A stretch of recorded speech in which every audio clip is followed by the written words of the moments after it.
guys, welcome back to the podcast. Today I have a very special guest. We have Darren Austin Hill, and I would like to welcome um, his presence today because he is a wonderful, wonderful man, and I would like to do the introductions with him. He has a wonderful book that he wrote that is coming out. Has it come out yet? It is out. It It came is out on the out. first day of spring.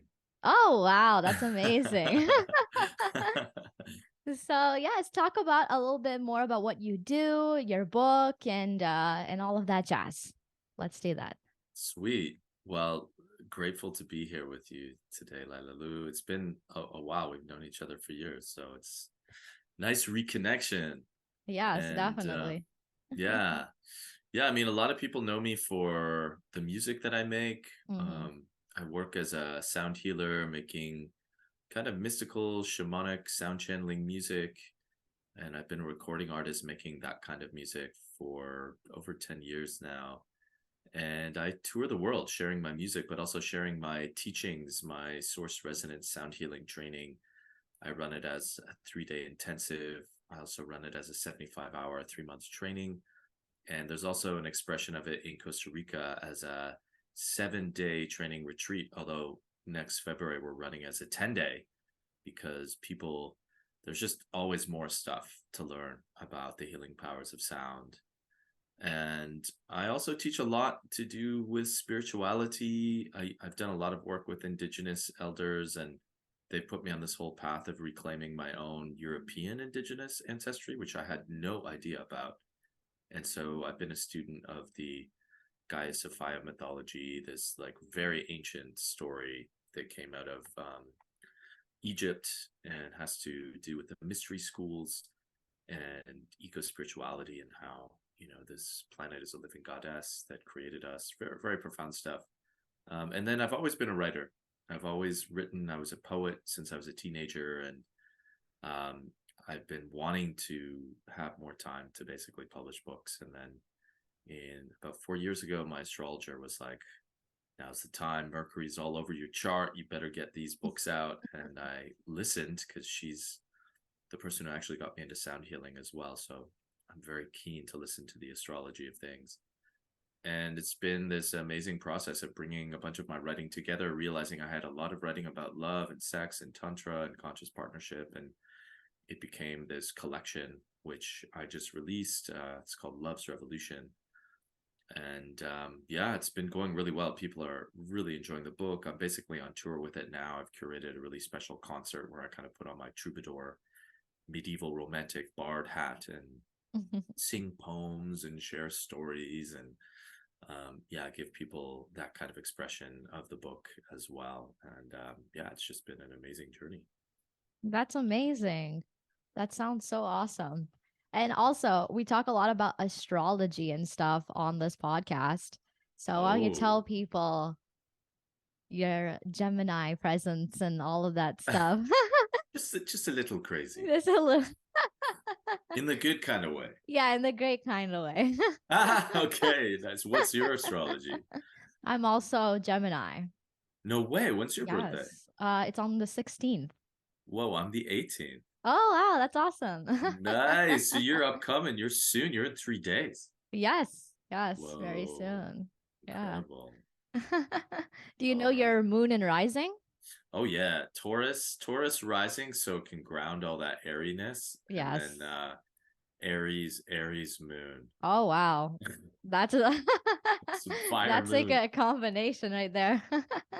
Yeah, it works out pretty well. It's pretty Hmm. balancing. What about you? I am Leo moon, and then Nice. I have Scorpio rising. Ooh, Yeah. Scorpio. Scorpios, I feel always get the like, if you're in a room, people say their signs. Probably everyone who says they're Scorpio gets the like, Yeah. ooh, Oh, yeah. dark, mysterious Scorpios. Definitely. What about like astrology has intrigued you? It's honestly like this. It's the astrologer itself, this woman Louisa, who I like saw first. I was studying Chinese medicine in Toronto, like in my late 20s, and she actually came to the school and taught an Ayurveda course, which is Oh, like cool. ancient, like natural Indian medicine, and so she's very like well versed in so many different topics. And I was first just drawn to how impressive a teacher she was. And then I ended up talking to her after class and we started talking about like aliens, conspiracy theories. I was like, this is my kind of person. And then it was actually a friend of mine afterwards. I was just telling them about Louisa and they're like, oh, yeah, I know Louisa. She taught Ayurveda at my holistic nutrition school. She's an astrologer. You should go see a session with her. I was like, oh, wow. Okay. I don't know anything about astrology. And I literally walked in the door and, within 5 minutes, she had just totally like acknowledged me in a way that no one else had. Like she just saw me so clearly. And she said two things. Firstly, she said, you want to be a spiritual teacher? And I said, spirituality is like the love of my life. I just love Mhm. studying spirituality. And she said, well, that's like your destiny. And then she also said, and you're also a sound healer. And I was like, what the hell is a sound healer? I'd never heard like those words combined. And she just literally said, Google it. And that Google search like changed the entire course of my life. And Wow. so after that, I saw her every year around my birthday. Like I got to get in touch with her That's because she's awesome. just been, yeah, kind of a teacher to me as well. And since then, I've gotten really into astrology. I like to all of my events. I tend to follow the new and the full moons. I try and plant things around those dates to just harness the power. I feel it's like Mhm. such an ancient medicine, and when you really start to learn about astrology, it starts to just potentiate your life in a whole new way. And then there's also the mythology about all the different archetypes. Mars is the warrior and Yes. Taurus is ruled by Venus, and when you get into the archetypal mythological stories, I find it just enriches your life. Like we're so like Mhm. thirsty for meaning, in this like kind of modern world that's kind of bereft of that. So yeah, it's really nice to connect to. Yeah, those are beautiful words. Oh, thank you. Yeah. So, with music, how did you get into music? Has it always been a part of your life, or did you end up finding it later in life? Yeah, it's always been a part. I feel like, I'm sure you as a musician can, relate. Like I feel like I Mm-hmm. came in singing. Like I was Yeah. just, yeah, as a child I was I mean, I guess you would call it, they talk about clairvoyance, like seeing spirits. Well, I was like, I think kind of clairaudient. I think most musicians are. Like Yeah. I just heard music. Like I could be Mm-hmm. in a room and I would just hear this music and especially this very angelic kind of stuff. And I would sing myself to sleep every night and I'd bang my head against my pillow like a drum and I would go in these weird trancy states and like see things and just sing for hours sometimes and didn't really have any reference for that. And luckily my parents were kind of tolerant of my like eccentric weirdness. And I was allowed to be this kind of weird singing being at nighttime. And I mean, some mornings I woke up just like bang my head and singing these songs, these just, I don't know, these songs I was hearing, these beautiful angelic songs. And then, I went the conventional route. My parents got me to take piano classes, but I just, anytime I was like approached or connecting to the way music is done in the West, where it's like, here's music, recite it like a parrot, Mm-hmm.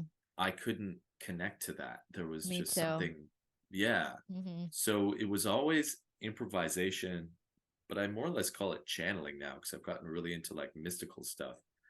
And it's really just been this journey of realizing, hey, that stuff I was doing as a child, that wasn't just weird and eccentric. There was like a kind of gift, not a special gift that I have per se. I think it's just a gift all humanity has to connect to these realms. And the more I studied with shamans in my 20s and my 30s, I learned about the context of like the song catchers of the Kalahari Mm-hmm. Desert in Africa and the song lines by the Australian Aboriginals. And you start to realize this notion that the spiritual realms are suffused with this kind of music, and that music is how these spiritual beings communicate, and that we have the ability to reach between dimensions and connect to one of these song lines and like receive a song, I started to think, wow, all music is from this space in general. And yet, in our culture of kind of modernity and secularism, we've kind of solidified like, oh, it's Darren Austin Hall making this music, and this is my album. And, you play Mm-hmm. that game because it's like part of it. And it can be fun too, to just play with your persona.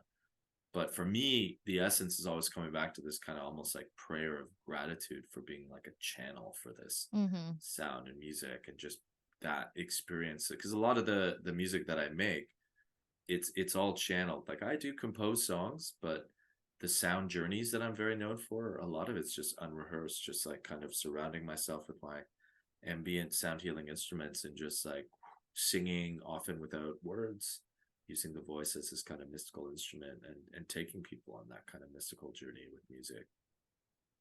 That's awesome. That's amazing. Yeah.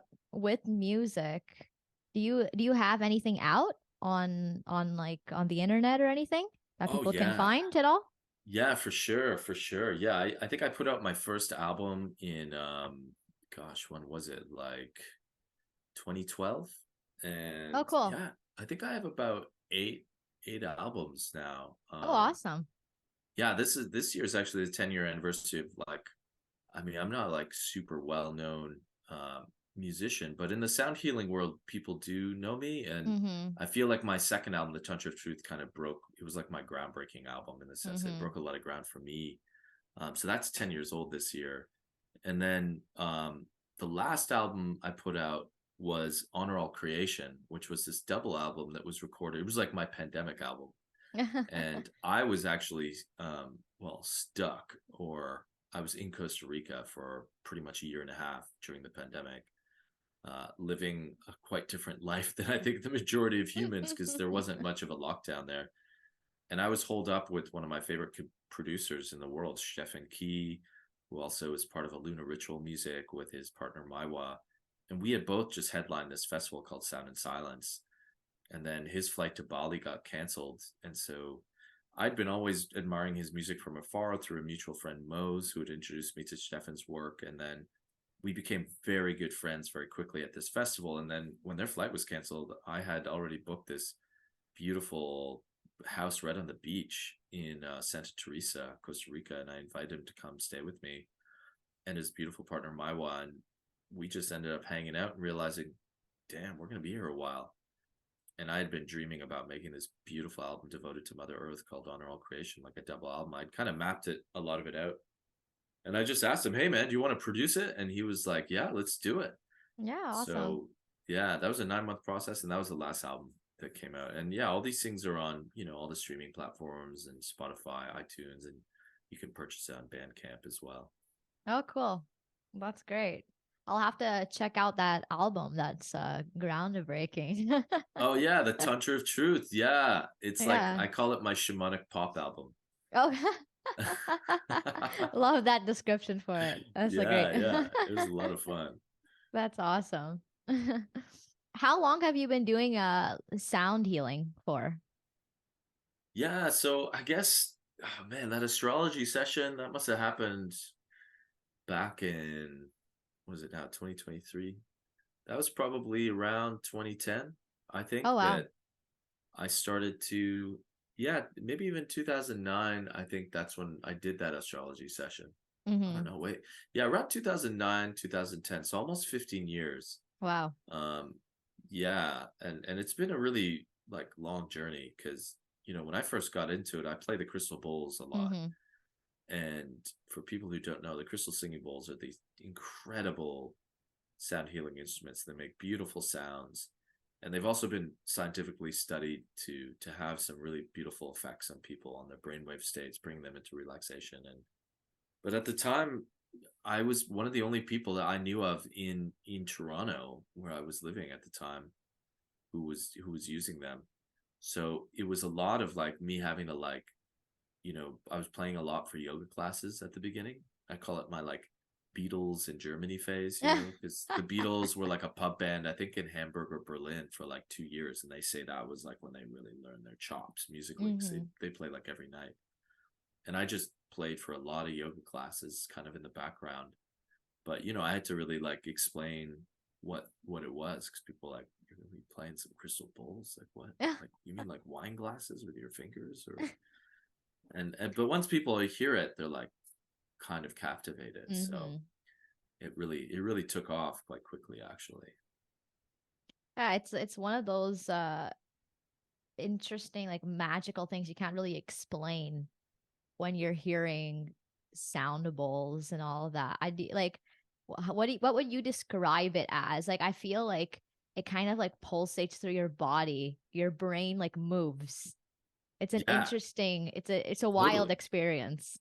Yeah, totally. It does. Mhm. You're quite right. Like it does. It's like it does. People feel that a lot. Like when they're close Mhm. to the bowls, or even in a big room, they could be a bit farther away, and they feel like their body's like vibrating. And yeah, I mean, there's some theories about that. Like people say that the bone and the blood cells of our bodies are very like they look very crystalline in structure, like kind of like quartz crystal.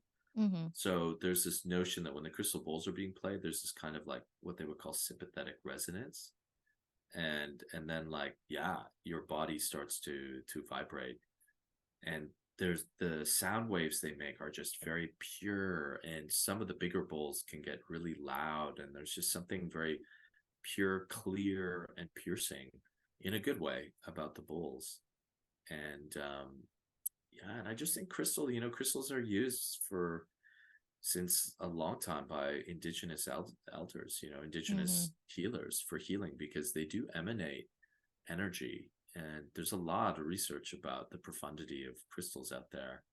So there's just that added element that they're emanating energy, even when they're not being like sung and vibrated. So I think you put all those things together, you've got a very magical instrument on your hands.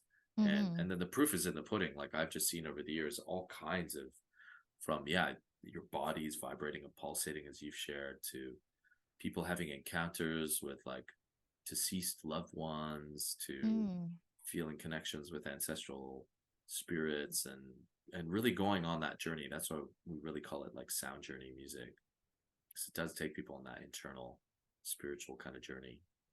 Mhm. Do you ever see or like hear colors in with music? Oh yeah. Oh yeah. Like it's to me, playing the bowls and doing the sound journey is my deepest spiritual practice, Mhm. which is kind of wild because I'm doing it also as a performance. Yeah. Um, but because it's a channeling session, I have to really be like completely surrendered to the moment. Like I really have to take my ego out of the way and just be in it. Mhm. I do also more conventional style concerts, where I'm sharing songs and guitar, and there's a segue between songs, and you're telling a story, and that's definitely more the performer. But when I'm doing Mhm. a sound journey, it could be an hour to 2 hour experience where I am just it's like one long song with like waves of like silence, and then another instrument pops in, and I see lots of interesting things. I try and explain to people, there's this understanding about the brainwave states that typically we're in what's known as beta, which is like thinking normally. Mhm. And then when you get into a relaxation response, you get into alpha, which generally the crystal bowls and most drone instruments will put you into alpha. So it's like light meditation. And once you're in alpha for long enough, you may start to drift into what's known as theta. And scientists literally describe theta as the place where, well, they would call them hallucinations, but more of a shaman would say maybe like visions, like meaningful visions will come. So at that point, it's like there is that kind of synesthesia of like seeing colors, Mhm. but there's like full on visions. Like there are moments where I can feel a spirit come in and almost be singing through my voice. Sometimes, like, I see a whole weird ass movie scene play out, Yeah. and it's usually some kind of spiritual message. Mhm. And to me, those are like really like beautiful jewels. and a lot of the participants have these experiences too. And it's kind of fulfilling what one of the indigenous elders told me, which is we are all oracles. We all have the ability to have these kinds of meaningful spiritual visions, Mm-hmm. that have sometimes really substantial insights that could change your life. And that's just the magic of this work.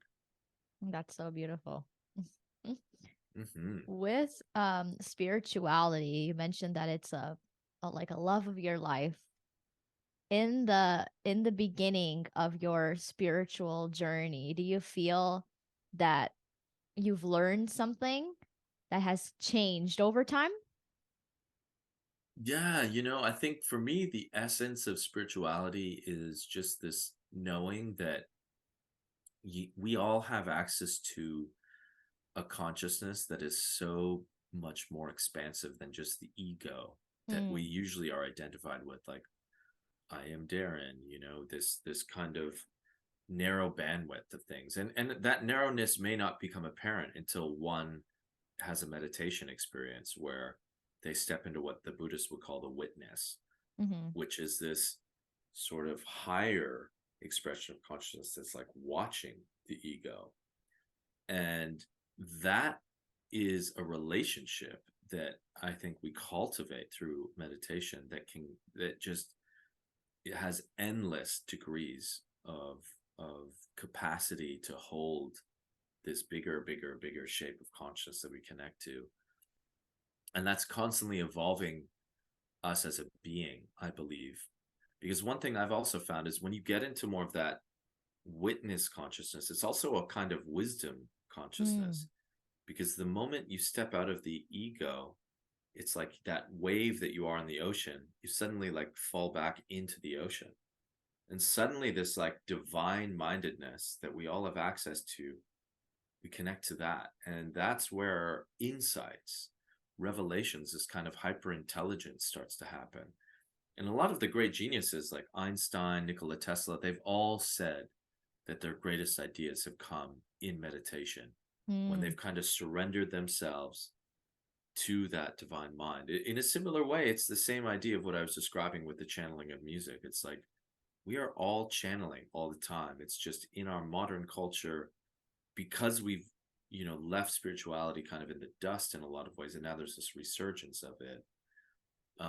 A lot of us have really over identified with the little self, as someone like Carl Jung would call it. But then, as Jung said, you have that great self, that mm-hmm. Atman, as they call it in yoga, that soul, which is paradoxically you, and also like everything. And that, to me, in terms of your question and the growing of things, that relationship just keeps getting faster and more beautiful. And Mm, I find my sensitivity grows too. And these days, I mean, and it's all about the growth of your wisdom and your knowledge too. I'm just always studying new spiritual stuff and deepening practices that I already do. And there's just so much more degrees of development that can happen. There's never kind of a stopping moment, which is to me incredibly exciting. mm-hmm. I think that also helps that you're a Gemini, that you could just like absorb a little Oh, bits and totally. pieces of information, and you Oh like yeah. love studying. Like I think that's a thing that we love, is when we find something that we're passionate about, we're always learning, studying it, and just absorbing all of that information and wisdom. Yeah, totally. I mean, I think that's why, sometimes romantic partnerships can be really interesting because, I've had some partners be like, you're just into too many things, like focus, Oh, I've had that although, before too. yeah, yeah, right.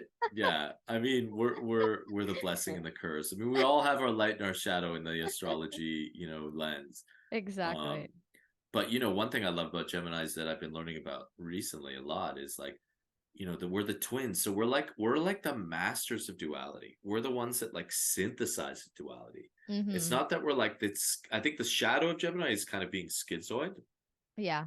kind of being always like of two minds. Mm-hmm. But I think it's also because we have this ability to be of two minds, of light and shadow so clearly. we're also learning how to bring them together.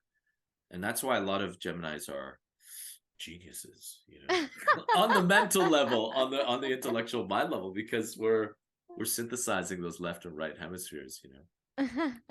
Yeah, I was in Brazil about like 2 years ago or so, and one of my friends brought me to the beach and we were meeting up with her friend. And she's like, "Oh my God, like you have to meet this girl." And then when I met her, like she was just this like she was kind of like saying like, "Oh, Lila here does like everything. Like she sings, she dances, she writes, she learning this like." And then her friend just said, "Is she a Gemini?" You're like ding ding ding ding ding. I was like, "Yeah." That's so funny. Oh man, But that's yeah, great. it's I think it has in a way it's a really like it's a big blessing, but there's also so much of like a blessing and a curse at the same time. It's Big like time. I find that for me, it's like, I'm like, why can't I just like one thing? Like, why can't I just have that one thing? But Oh man, I it's just know. like, it's so many thoughts and ideas and things. And as well, like, even myself, like, I've written some books and things like that.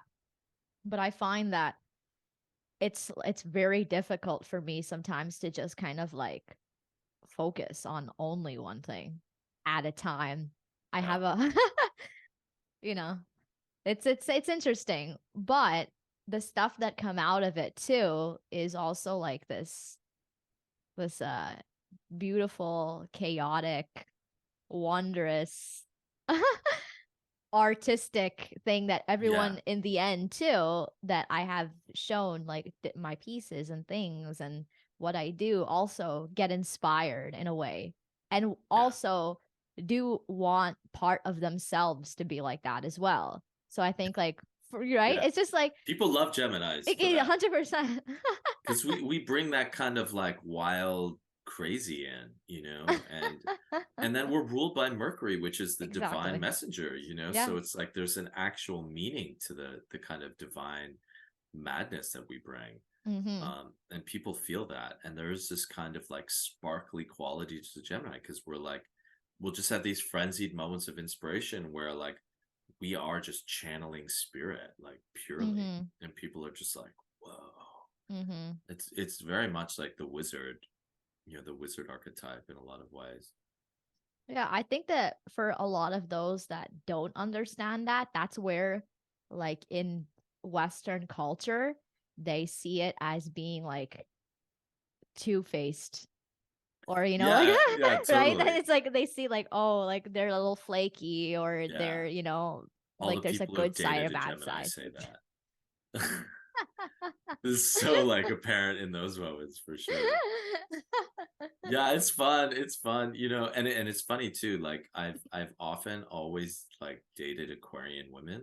Like, Interesting. yeah, well, I think I may have like kind of set that up because I remember studying somewhere that Geminis, we need space, because we're like, in a moment I could be like, I'm sorry, I've just got to be in this channel, Mhm. and so we need a lot. We're airy, you need a lot of space, and Mhm. Gem and Aquarius are also very airy, and apparently Aquarians and Geminis, they really honor each other's space in that sense. And I have seen that. But it's funny, that what I've heard about Aquarians always makes me laugh. My astrologer actually told me this. She's like, "Oh yeah, Aquarians, they're the sign of humanity. Like they love humanity. They just don't like humans."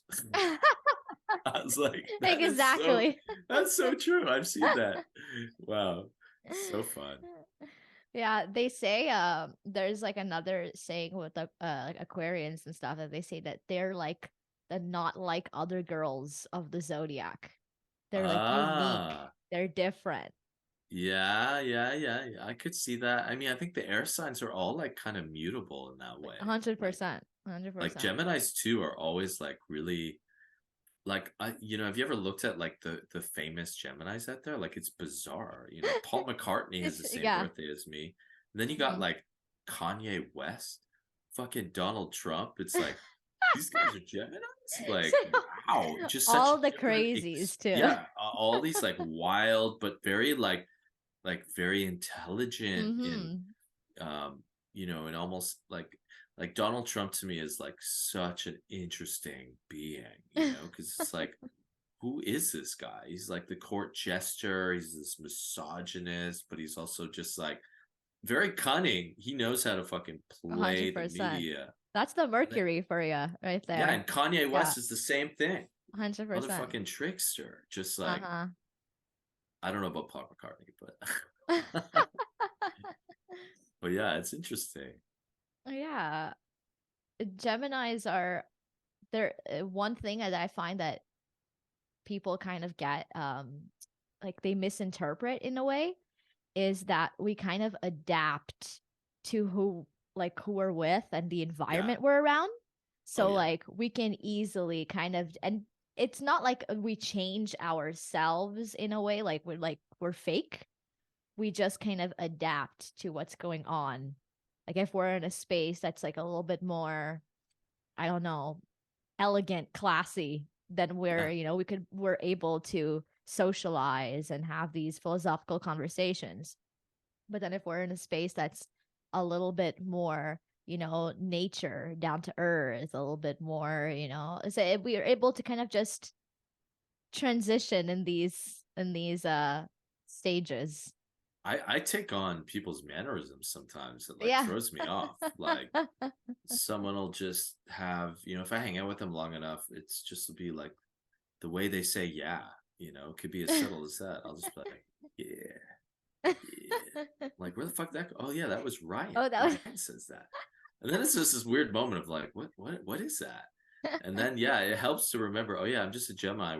We just like we we are just this like highly mutable, just that's just how it happens, yeah. which could be really good though for like in relationships. I find I can really mirror people really well, Mm. and really kind of understand where they're coming from.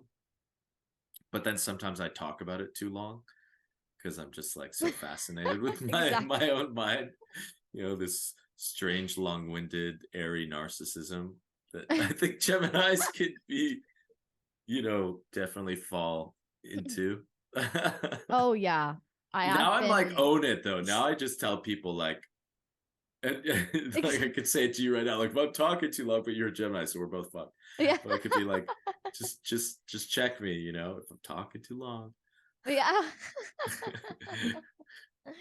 It's just like we have that we they have this saying of Geminis that they say they know a little bit about everything but not too much about one thing. And I've I been think that like that's trying to like not do that, but yeah. exactly.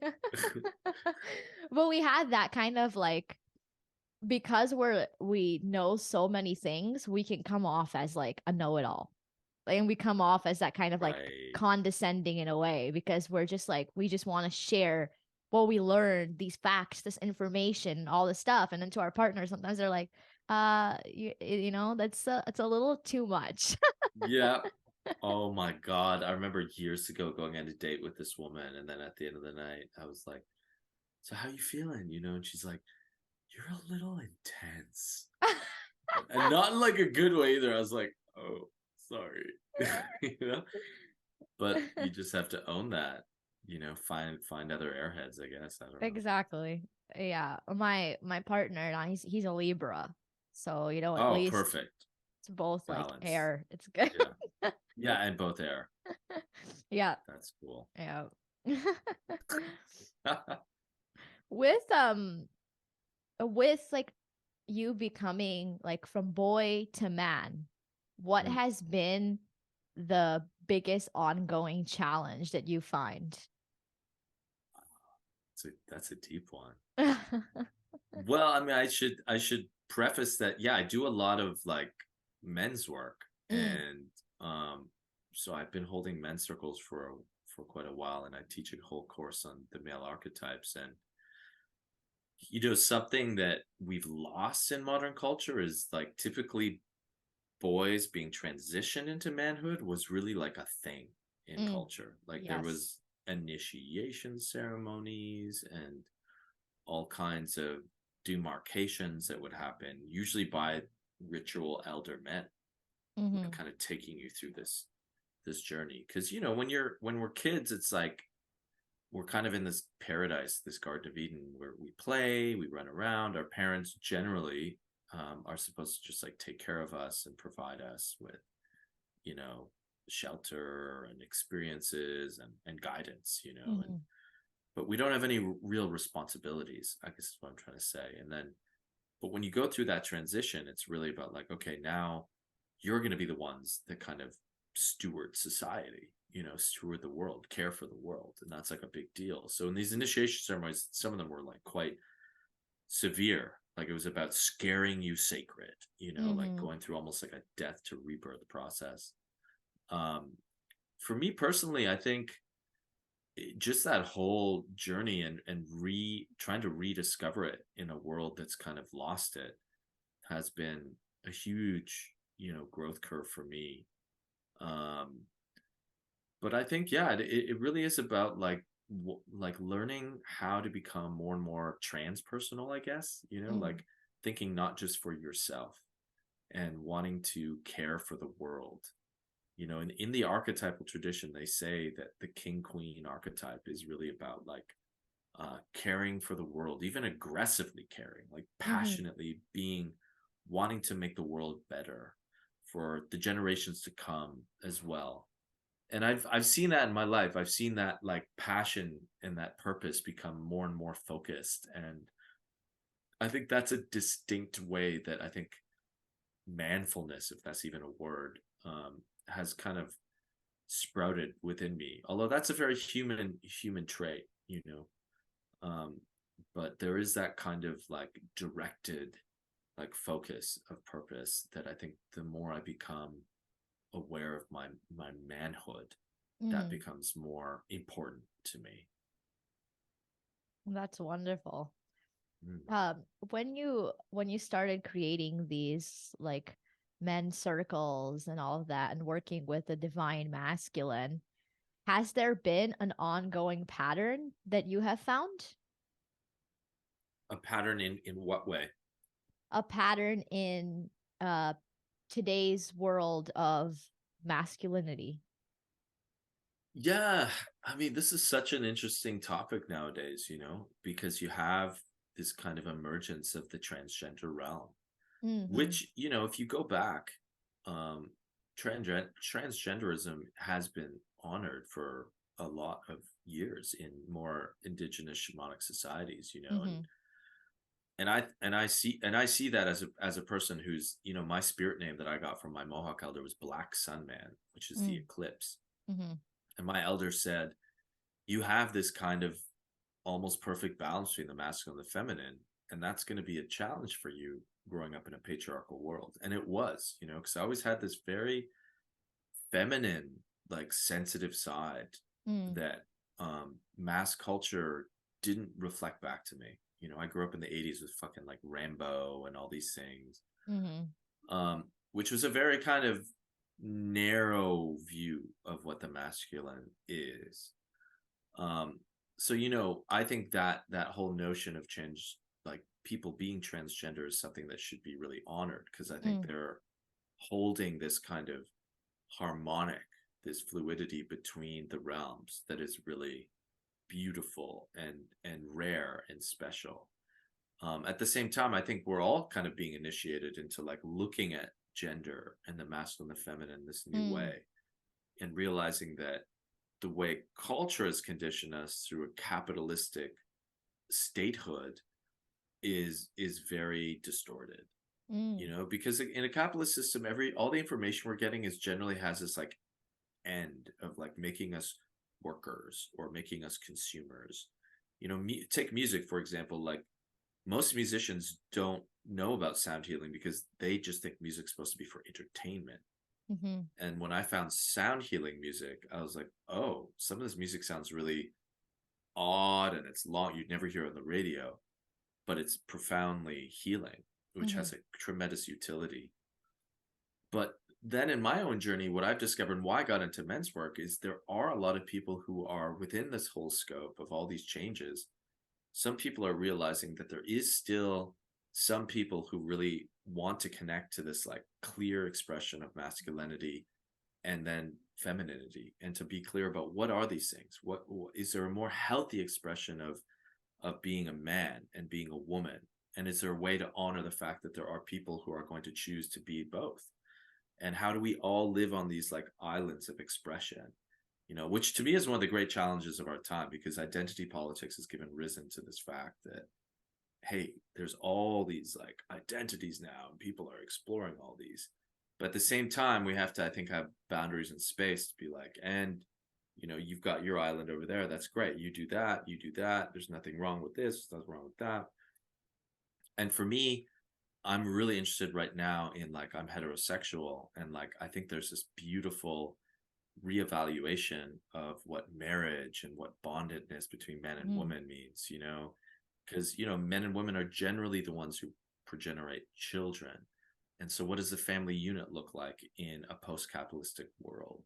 Mhm. um, what is the role of, and there is, biologically speaking, on a hormonal level, there are differences that are occurring, where if you take testosterone, for example, there's a study where they injected women with the same amount of testosterone in men in Germany that I read about years ago, and a lot, like almost all the women went crazy in this study because they were like, I just want to fuck everything. This is what it's like being a man. Fucking hell, I don't want to experience, like, it totally flipped them out. So there are these like, and when I started studying the archetypes, like there was something about like the warrior archetype that I just found was like, and women connect to warriors too. I mean, I love warrior women, but there's just something even a bit more essential with men, that when you got them in the room and you got them to start like roaring like lions, and there was just this like dormant, like almost like killer in them, this destructive warrior and creator force. um yeah, so it's a very like convoluted subject, but yeah, I don't know if that answered, that was a typical Gemini No, that it answer. was. It definitely was. Yeah, yeah, yeah. Well, but you said it so well too. Like you explained it very, very well, very in depth. Nice. I was like, wow, this is a Nice. very interesting viewpoint. Mm. Yeah. Mm. Oh, that's That's why cool. it's good also talking to other Geminis because you start to see Totally. Absolutely. in regards to mental health, because that's one thing that I find that is a ongoing topic, especially nowadays. And even with spirituality and stuff, I find that and I talked about this in previous podcasts, but that a lot of the older generation are not understanding this generation anymore because they're like, Mm. oh, this generation's so lazy. This generation, they're in their feelings and in their emotions, and they're taking time to themselves and all of that, and they have more of a that worker mentality, that kind of Yeah. like go go go, hustle hustle. If you rest, you're lazy. Right. And a lot of people that I've talked to, like even in their 30s, 20s and stuff, are now kind of switching that kind of viewpoint, that narrative, and are also doing trauma healing work.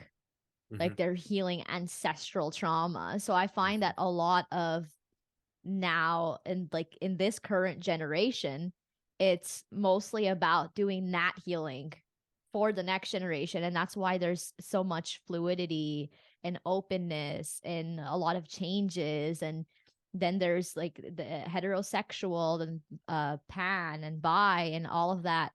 um but also it's like it's very interesting. It's a very interesting thing to see, even with me who's like a part of this generation, but also seeing the other side, where I see people who are late 30s, 40s and 50s, who are kind of seeing that they're like, oh, like my children are doing something different.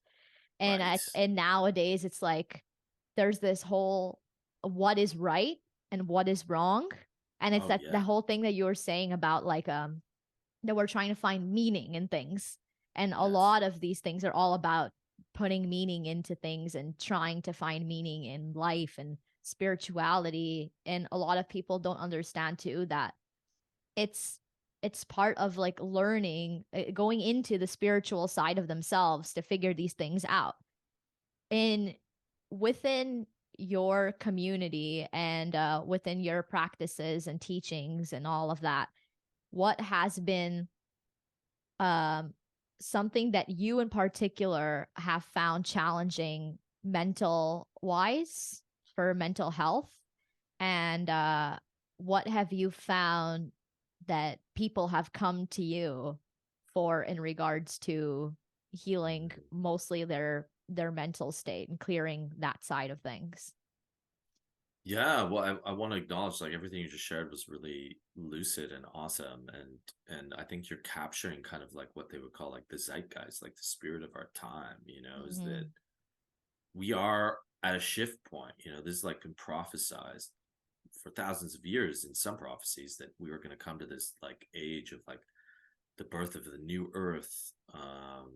The Mayan calendar ending in 2012, which was actually the beginning of a new calendar, the ninth Mm-hmm. wave of galactic consciousness, which is unity consciousness, and I do feel that that's and then on the other hand, I think it's always been the challenge that you know the generations come in with new medicines, Mm.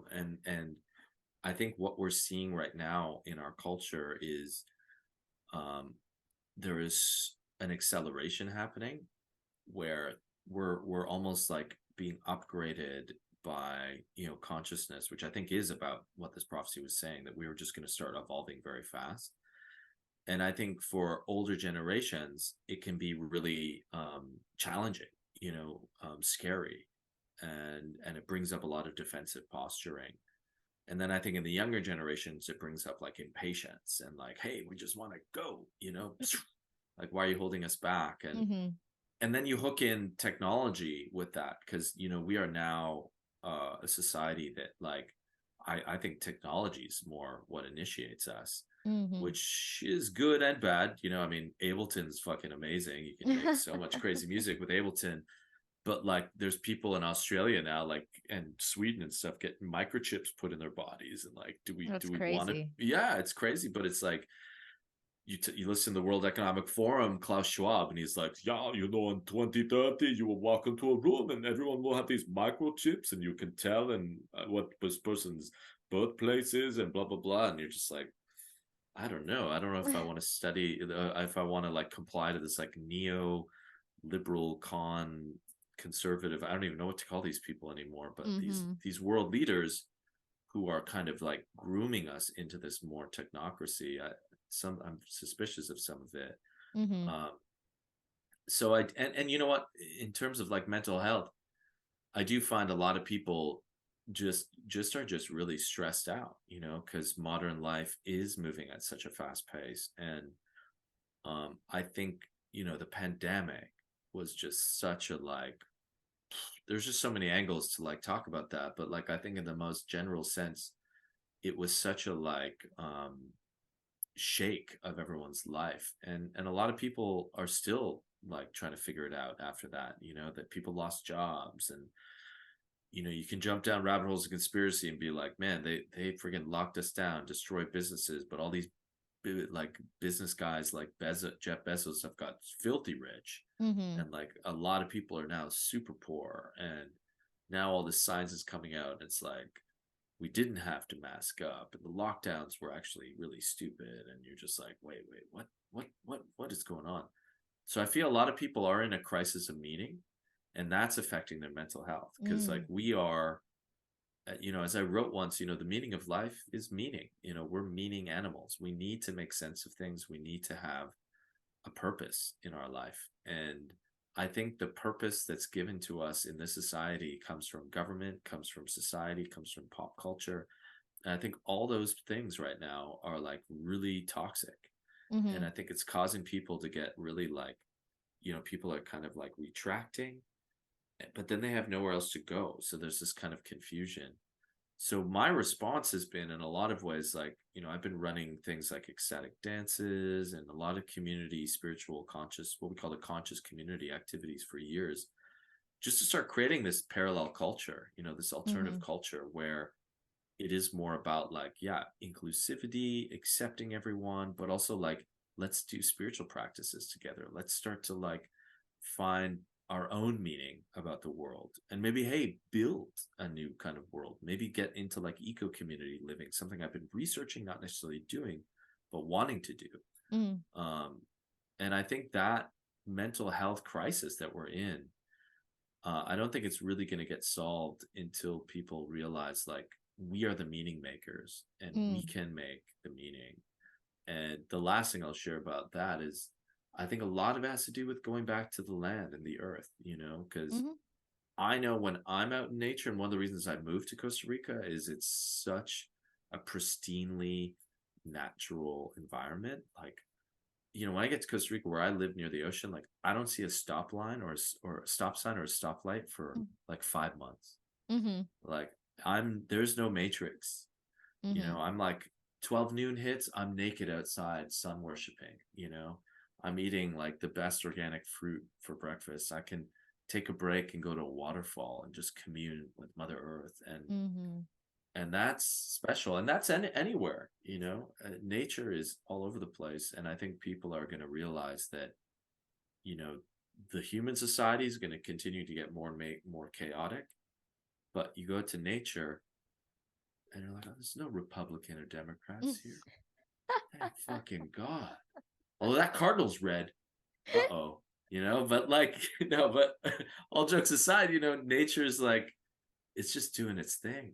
Mhm, It's so unaffected. And there's something like, to me, in the midst of all this chaos that our human egoic world is going through, there's something so joyful about just sitting, even in a city park, but even mhm. better, like getting out into nature, far away from it all, where you're just like, oh shit, they're just all chilling all day.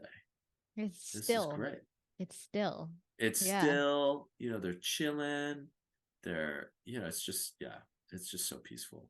And that's Mhm. like medicine. That is. That's beautiful. That's really well said. Thank Thank you you. for that. Yeah. Thank you. We're totally like Gemini pats on the back. This is great. I love that we can go there. Yeah, 100%. Even like outside my house, there's like just deer. Like you just walk outside, there's deer Really? outside. I love deer. Yeah, They're it's so such beautiful. fabulous animals. Oh, Mm-hmm. that's beautiful. Yeah, it's like we're up in the mountains, like Oh, good for you. 1100 feet up in altitude. It's so beautiful. Just Oh, surrounded by mountains. You go outside, you could just see mountains everywhere. It's so oh my nice. God. Yeah. And you intentionally made that move? Like, or were Yeah. you just like kind of drawn there? Like, how did that happen? Well, I was getting tired of being in Toronto in the city. Like I find that at Toronto as a city and with people and stuff, they're very open and it's a really good community too. There's a lot of good communities. Mm, But I also found that like like for a city, it was kind of becoming worse. And after mhm, the pandemic, I just started to see a lot of things I didn't like, a lot of darkness too. mm, And it was just things there were getting more expensive, more depressing, and you could see everyone around. It's just like nobody's really like supportive of each other. Like they want to see kind of like the downfall of each other, and that was like the ooh, like that's like the happiness for them. It's like it's kind of has a very narcissistic approach, and that's what I found um last year specifically. I found that and seeing that all around me. And my partner had been wanting to leave Toronto, and he was thinking of first going to somewhere else in Ontario. mm, But his parents are out here, and he has also a good job waiting for him here. So mm, we were just like, we were looking for places to move in Toronto. And I mhm. started, me being a Gemini, it's such a Gemini thing, Uh-huh. literally saying that I was going to move somewhere else in Toronto, just texted him and said, let's move to BC.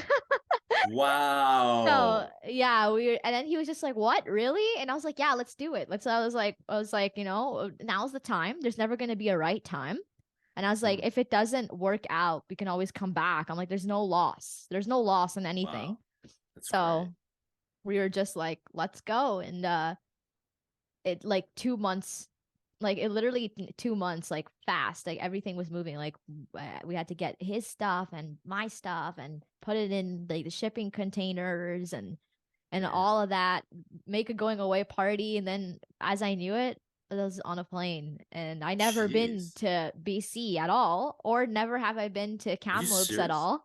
We just we were on the plane and I was like, oh, we're actually doing this. Oh, that's amazing. Yeah. And it's been great. It's been awesome. I love it. I Wow. love the nature here is just it's just so wonderful. You can Mm. 5 minutes away, you can go there's like lakes and streams and mountains and like you can go on so many beautiful hikes. See like Wow. just these wonderful views. And it's like literally outside. It's like a you could see deers, you could see bears, you could see things like just like that Wow. you wouldn't normally see. And there is like a kind of a downtown area, but it's like those quaint little small town type downtowns. Damn. And it's wonderful. I love it. It's been good. Damn. I'll have to come check it out. 100%. Yeah. Oh That's yeah. You that's would love it for sure. wow. There's some places that I've been hiking and it's breathtaking. Like literally 5 to 10 minutes away from my house, and you can just go up on these mountains and see these gorgeous, stunning views. Wow. Yeah. And the Hmm. winter? Oh, the winter here is actually not that bad. Hmm? It's like in I believe but we came here in November. We moved in November, so we kind of got just like right in the middle of it. For a good 2 weeks, it was pretty cold. It was like minus 30. But after that, it wasn't bad at Hmm. all. And the spring here came really quick. So end of February, it was already like 20 degrees. Holy And cow. yeah, everyone in Toronto was like it all like struggling in the cold. And then I was already like, short sleeves outside. And I was like, this is Wow. wonderful. That's amazing. Yeah, it was just it's amazing. I love it. So far, and it's really hot here. It gets like to up to like 40 degrees. It's crazy. Wow. Dry heat too, right? So, Wow. Wow. hmm Interesting. Huh. yeah. It's like they say it's like the Arizona of Canada. Wow. Yeah. Never heard that before. Mm-hmm. Yeah, you Very definitely cool. have to check it out sometime. I'm You love it. intrigued. I haven't been to Yeah. BC in like a long ass time. I tree Mm-hmm. planted out in BC when I was like 20. So Oh wow. yeah. And I remember the Rockies just blew my mind. It's like, Mm-hmm. whoa, this is Canada? It's incredible. Yeah. It's beautiful.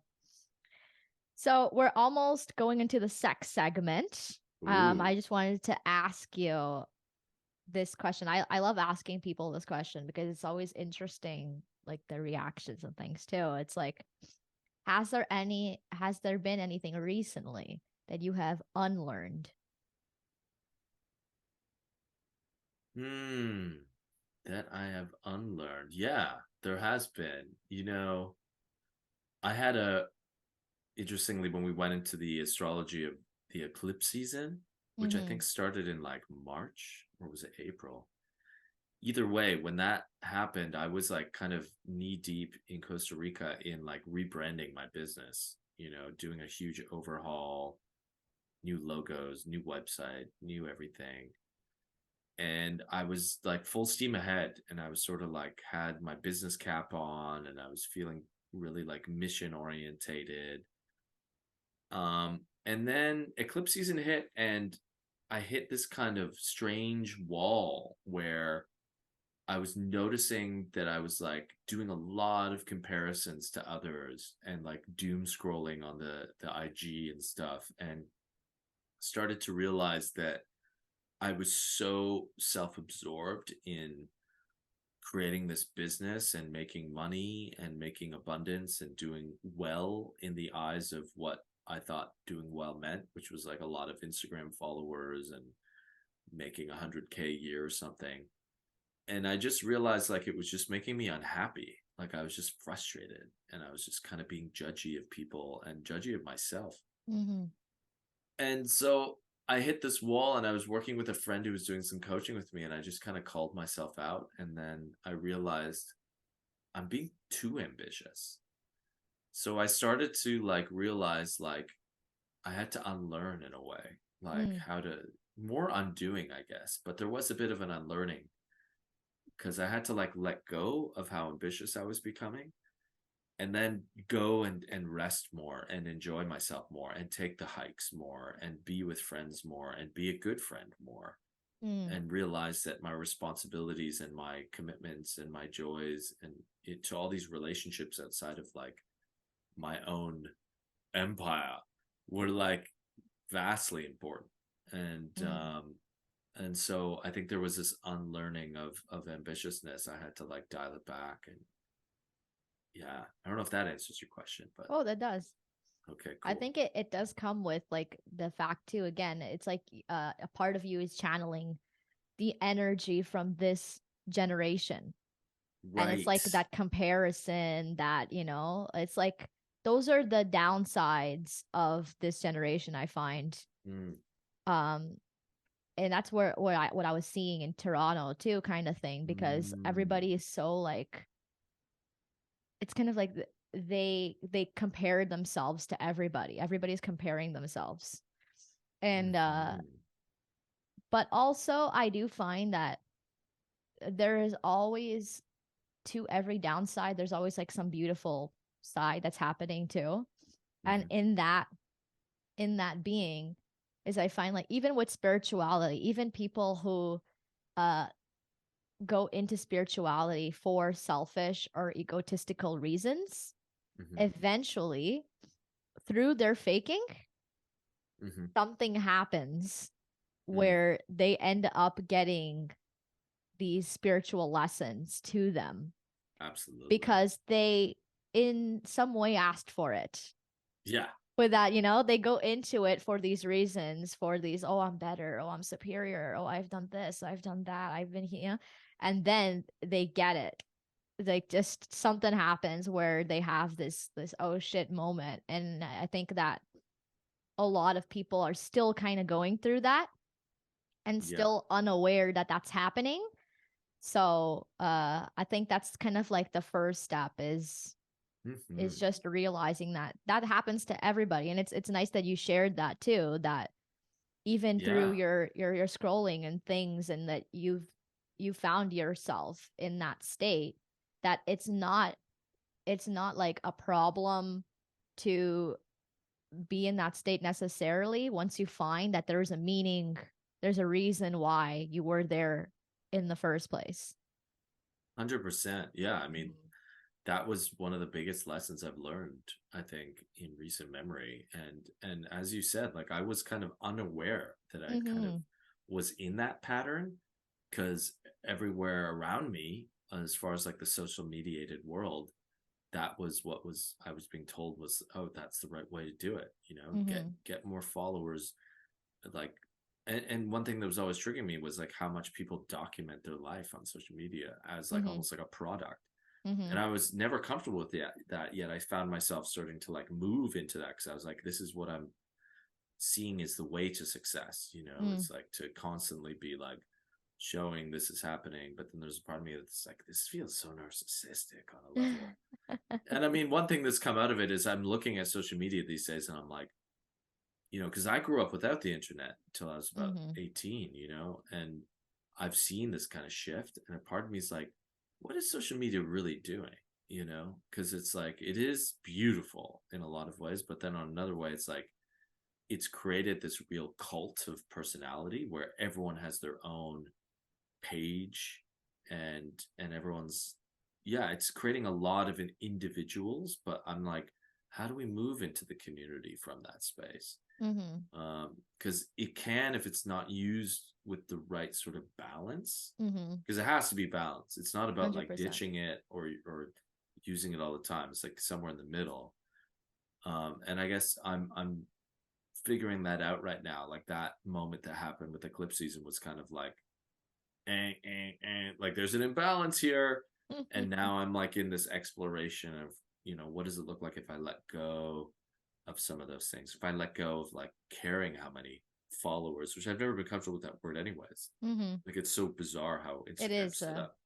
We strange have word for it. followers, and why is there, I mean, now they have a love button finally on Facebook, but people, I remember at some point being like, why is it always just about like, what about love, I don't know, just little things like that. Mm-hmm. But it's an interesting time to be alive, that's for sure.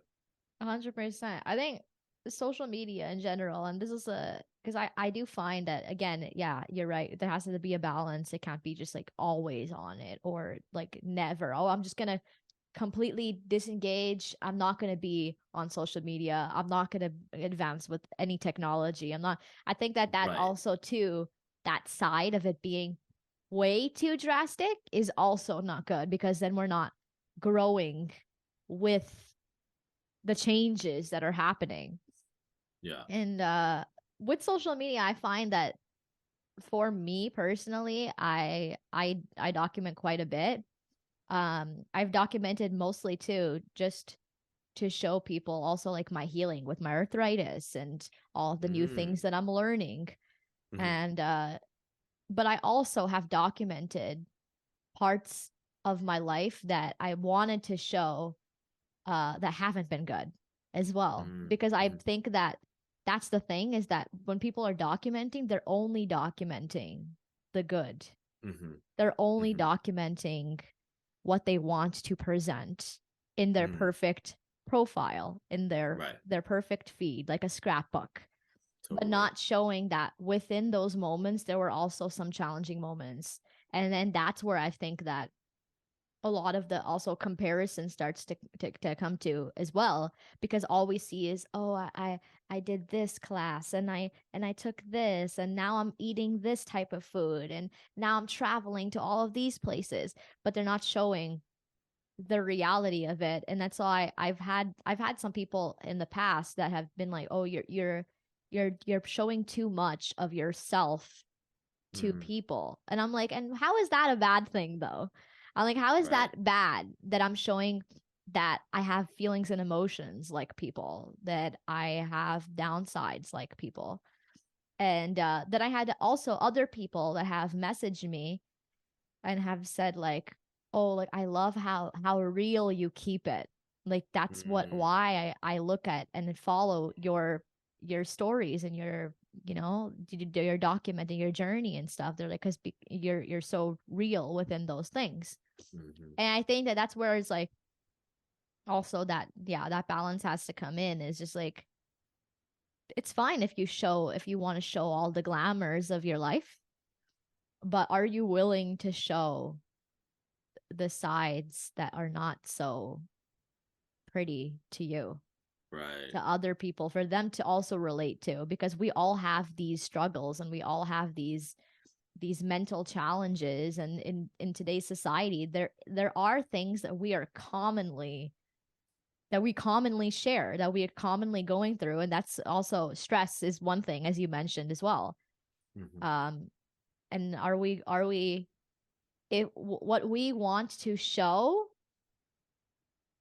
is like is just in a way, uh we want to show the best parts of ourselves and what we can become, but how do we get there together, if that makes sense? Mm-hmm. Mm-hmm. You know. Yeah, no, absolutely. Yeah, I mean, it is like a journey of, I think, discovering authenticity, Mm-hmm. through a medium where we can explore our personas in different ways, um, and then inspire others, learn from others. Yeah, it can be really beautiful. And at the same time, I do feel like I'm more or less now trying to pivot into like having a lot more like in-person connections with Mm-hmm. people again, just because I was noticing I was getting too locked in to my Yes. computering of my Mm-hmm. life. And when I see what's coming through the pipe, like these like VR goggles and metaverse and the chips, you know. I'm like, geez Louise, like it's getting there's some weird shit, Weird you things, know, yeah.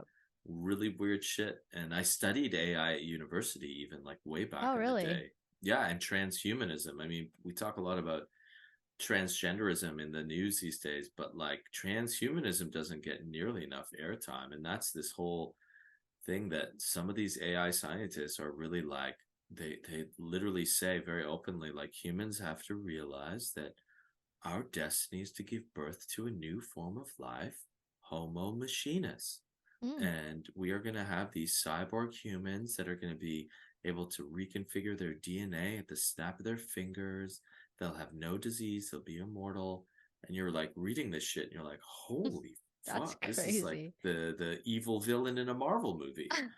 And this is the fucking guy who works at Google. And you're just like, and there's actually, you can see in the news right now, there's a lot of, every week it seems like there's a new AI thinker who leaves Google or something, you Mm. know, and then tells people like, I remember this recent AI expert left Google and he said, man, it was crazy. I was in these meetings and they're like, they're not talking about using AI for good things, you know, like, and this is happening while, you know, we're being sort of like groomed into this world where, you know, and I mean, I don't mind that, you know, people can explore, but when the whole AI art thing came out, like my knee jerk reaction was like, oh, this is a grooming thing. Mm. Mm-hmm. They want everyone to get like all like, ooh, look how cute these AI avatar images are. This is so cute. Oh, AI, you know. But it came out that they were stealing from all these artists. Like I started, Yes, yeah. exactly. And then like one woman's story came out where her face that she had uploaded, because you give away your rights, Mm-hmm. someone started using her face in AI porn. So she all of a sudden got like super traumatized because like there's all these videos now of her looks exactly like her getting like horrendously gang raped and all this Oh stuff, my gosh. and she's like totally traumatized by this experience. Um, so you know we have to be very savvy right Mm-hmm. now because 100%. we are in a world that is run by people who are, you know, mentally ill, I would say. You know, we Mm-hmm. don't have ritual elders in power, you know, it's not like 100%. Obi-Wan Kenobi or Gandalf's in power, you know, Mm-hmm. or Mary Magdalene. We've got like, you know, probably Marvel villains in power. Who the fuck knows? But like when I see like someone like Bill Gates or like our Prime Minister Trudeau, who I've written a lot about actually, Trudeau. I'm like, man, if you want to see toxic masculinity, watch this guy. You know, like he's such an amazing example of a pathological liar, of a manipulator, of the magician, the Mm. dark shadow of the magician. Mm-hmm. Um, so on one level, that's fascinating, but on the other level, it's so morbidly depressing that this is the leader of our country. Mm-hmm. You know, I was even talking to my brother-in-law the other day about like how do we deal with like our kids watching the prime minister of our country just being such a deceitful person? Like that's Mm-hmm. such a poor role model. And that's like, anyways, Gemini rabbit A holes, hundred here we percent. go. But that's great. That's like Yeah, this is the whole reason why I made this podcast in the first place was to have just jam. different people and everybody uh, is sharing their opinions and their beliefs and all that stuff. And like, I've had lots of people who are like in the past of the podcast that have been like carnivore, which is the diet that I'm doing right now. But nice. then I also want to get vegans Yeah, in yeah, the right. podcast, to see like the point of views and the sides and all of that stuff of like Totally. what's going on here. It's interesting. It's It interesting is to get interesting. people from, and that's again a very Gemini thing. It's like all walks of life. It's just like a little bit of here, a Yeah, little bit of there. so important though, you know, because It we are is we need unity right now, big 100%. big big time, because the media and everyone's just like trying to get everyone in their own little camp and then telling you like you're going to get attacked by this person, so you better defend yourself. And Mm-hmm. it's just causing all this like illusory divisiveness, and it's becoming very problematic. 100%. There's a there's this artist. She's a pop artist. Her name is Lizzo. Have you ever heard of her? Heard of, but Yeah. haven't heard her music. She all her music are it's mostly about like femininity and Mm, it's all like empowering femininity. mm, She has a lot of songs that have like funk and soul type stuff as well. She's a really cool individual. cool. But in the I remember this moment too, like in the pandemic where I got COVID and it was kind of like in the beginning and she made a live on Instagram and I saw one of her lives and she just said like, oh, there's so many negativity and so many things that are happening in the world right now and what we need is unity and what we need is to be together and so she like lit some incense and she performed for people. Like she did a whole session of the spiritual music with the flute. And she played Wow, the flute on Instagram. And she told everybody to just kind of lay down and relax. And cool. I remember like I was really sick. And then I just kind of slowly started to fall asleep to the sound of the flute and it was such a like an interesting experience and I'm like oh, even this was through the screen, it was Hmm. through the screen, but I had so many different types of visions and sounds and all of Wow, this stuff. cool. And it did really, really relax me. And it was very interesting to see that someone that like kind of like a celebrity is taking their time to do something like this for people.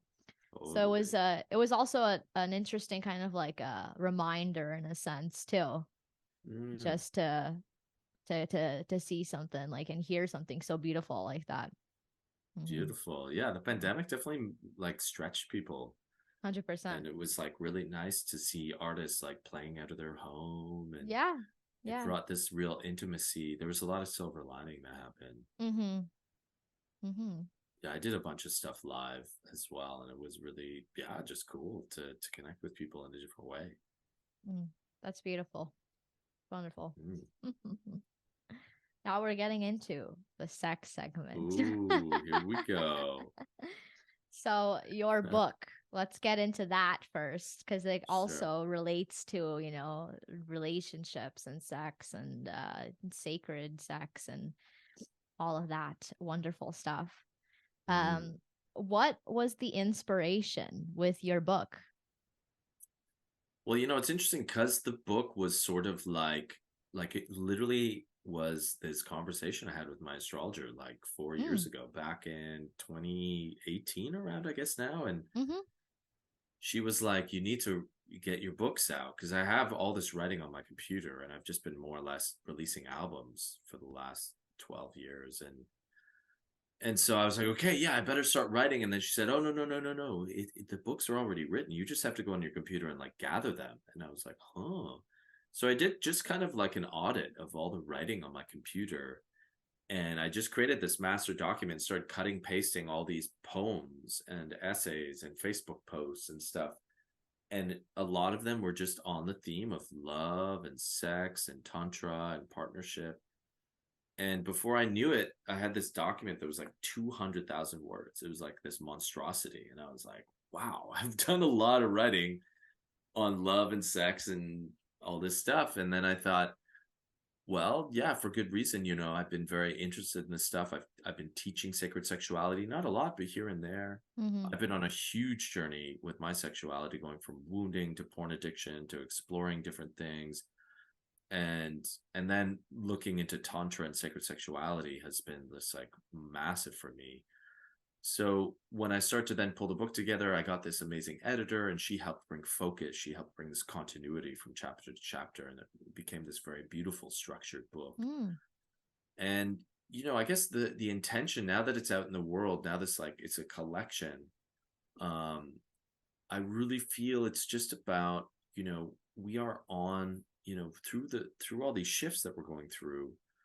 I do believe that the unity that is being asked for, needs to take place as well on that visceral level of like getting people into healthy partnerships where they're not draining Mm-hmm. each other, realizing that sexuality, that sex, the act of sex itself, we are not properly educated about it. And we are not told that sexuality is a force that can be used to alchemize your being and heal your body.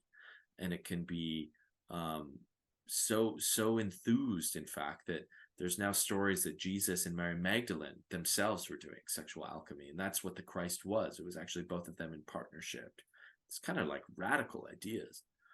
And it got to the point where I started to realize that the contents in the book were really saying is that sacred sexuality, tantric sexuality, this kind of more healing spiritual form of sex, to me can really help change the world. And that may sound mundane, but when you look at how much sex is just emphasized in pop culture, Mm-hmm. how important it is in everyone's life, how the act of sex for most people is probably the most blissful experience they're going to experience. And on a spiritual level, it's the most visceral experience of oneness, because you're literally like blending bodies, minds, souls with another being. So how can we create a context where that is actually elaborated and put into like a container that can be healing, Mm. where that power can maybe be harnessed? And that's a lot of what the book is about. It's about providing this alternative viewpoint on sex, and also helping people realize that your partnership can be a part of that spiritual path of development. Mm. Partners can actually become what they call the esoteric shortcut, where they accelerate each other's growth, Mm-hmm. because that person is going to see you like no one else. Exactly. So if you're, unafraid of letting them see your vulnerabilities, your shadows, your inevitable imperfections as being this beautiful, perfect, and perfect human, then they can maybe give you that feedback, that no one else can. And if they can do it with love and encouragement rather than like blaming you or shaming you, you can like use that information, be like, oh yeah, okay, I didn't see that, I can grow there, I need to do some work there. Mm-hmm. And you can support each other in that. And just the whole realm of sexual alchemy, like they're now starting to science this stuff too, and there's just so much potential there to explore. I mean, I feel it's like almost a new frontier of human healing and medicine is going to be sexual healing. Mm-hmm. Those just wow. Beautiful Yeah, words. yeah. Yeah, definitely gonna have to read your book. I'm interested now, Oh, I and think you'll curious. love the book. I'm so Yeah. curious. Yeah. It's interesting too how you already had like it written, because I get that quite a bit as well. I had Mm, many things in the past where I've just like written things. It's on my computer or music or stuff or things that I didn't necessarily think was finished. And I go back and then when I read it and I'm like, oh, it's done. I just thought right, that it wasn't finished at that point, but it right. is, you know. Yeah, yeah. It's a really interesting thing. Yeah. I think Geminis probably do that a lot, right? Because we're just always like writing, messaging, like just there's, yeah, like because when I look at my computer, I'm just like, damn, like where did I get the time to just splooge out all this information, all this writing? It's like, All right. Yeah. and it's cool now because I can look back on being like, all I have to do now is pick the fruit off the tree. It's like Oh yeah. a lot of it's written. Like I Mm-hmm. already have like next year's book, and then this Oh book, Love's wow. Revolution. It was like 2 books because my editor helped me take like a sword and just be like, this is not a 200,000 page book. This is like a 90,000 page book. Oh So wow. yeah. So there's a whole other volume that's just waiting to be a little refined. So yeah, That's amazing. yeah. Yeah. I'm very curious. I'm definitely gonna have to check that out. Yeah, well, it's an interesting book too. In another Gemini fashion, it's like it's very multidimensional because it's Mm. like I think it's 11 chapters, and they're all on different themes, from like heartbreak to shadow work Mm. to even self love, and it's mostly poems, but there is these 2 short stories that bookend the whole book, and one of them, the first one, is called "The Rise of Eve." And it's Mm-hmm. a retelling of the Garden of Eden myth, because I was raised Catholic, and I feel like Western culture is kind of like we've sprouted out of Christianity, Mm-hmm. and these stories still are like foundations for our culture. Like people ask, well, where did patriarchy come from? Well, look at the Garden of Eden story. It's like women, listened to this criminal serpent figure, ate this psychedelic fruit, and then basically the world fell, and it's like all woman's fault. And like the next 2,000 years has been basically this blame game of the feminine. So in this story, I invert that. So it's like Eve basically sees this vision of this flying serpent, tells Adam, hey, I'm going to go on a little solo vision quest, goes to the jungle or the forest, finds this sacred tree, eats the psychedelic fruit, has like a whole visionary psychedelic experience of being initiated into higher divine, what we call divine gnosis or divine wisdom. And then she gets like a huge upgrade. Then she goes back, super empowered, and she teaches Adam, Mm. this new stage of development. So it's like totally saying this was a good thing. And then the last story is Jesus and Mary Magdalene in a spiritual erotic story where they're actually making love on the altar of a temple in front of 20 students who are witnessing the final exam of a sacred sexuality course in this mystery school that's been taught by Jesus and Mary Magdalene. And guess what? The final exam is watching them make love. Because I felt, hey, and they're all young people are watching them, because I thought, hey, wouldn't it be amazing if we had sex ed where we had like our teachers just make love in front of us and kind of like walk us through it? Mm. This like incredible experience that can be so damaging if we don't know what we're doing, and just like make sure through like total, like being very graphic. But it's a beautiful story as well, because it's not a mockery of anything. It's actually showing this beautiful sacred sexual act, and how it's inspiring all these young people. I Wow. think it's quite, yeah, it's pretty Yeah, radical. that's really interesting. Pretty Very radical. Gemini. Yeah, yeah, yeah.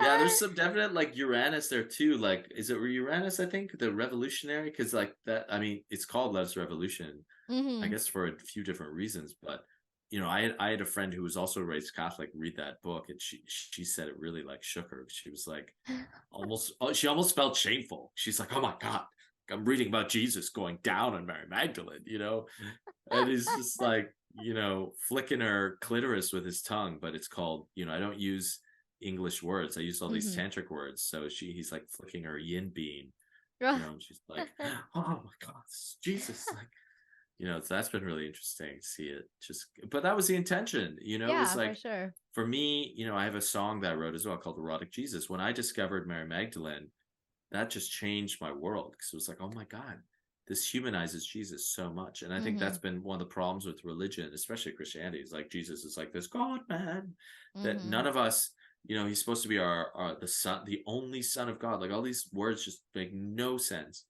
And then what are we? We're like also sons and daughters of God, but he's like the only son, and then like Mm-hmm. he's perfect, like he didn't do anything, like dude probably never even farted or took a shit, like, and he's just like, and like, how do you relate to that? It's Exactly. like so strange. And then we're told to like live as Jesus lived, and it's like, well, wait, but you read the Bible, and it's like, you're telling me this guy's whole life is just in 30 fucking pages? Because every New Testament of the Gospel is just 30 pages, Mm-hmm. and then there's all these new Gospels that they found where it's like Jesus and Mary Magdalene were doing some other kind of magical stuff, and that's exciting to me Yeah, in it's more ways than one. interesting. Religion in general, it's just like Mm.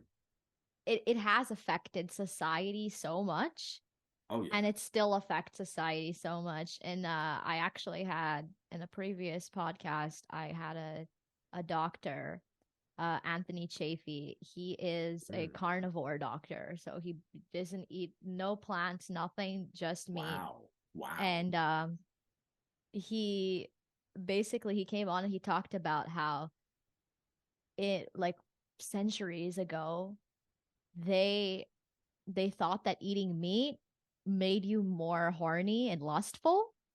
Hmm. So, and this was religious. This is more of the religious Right. people.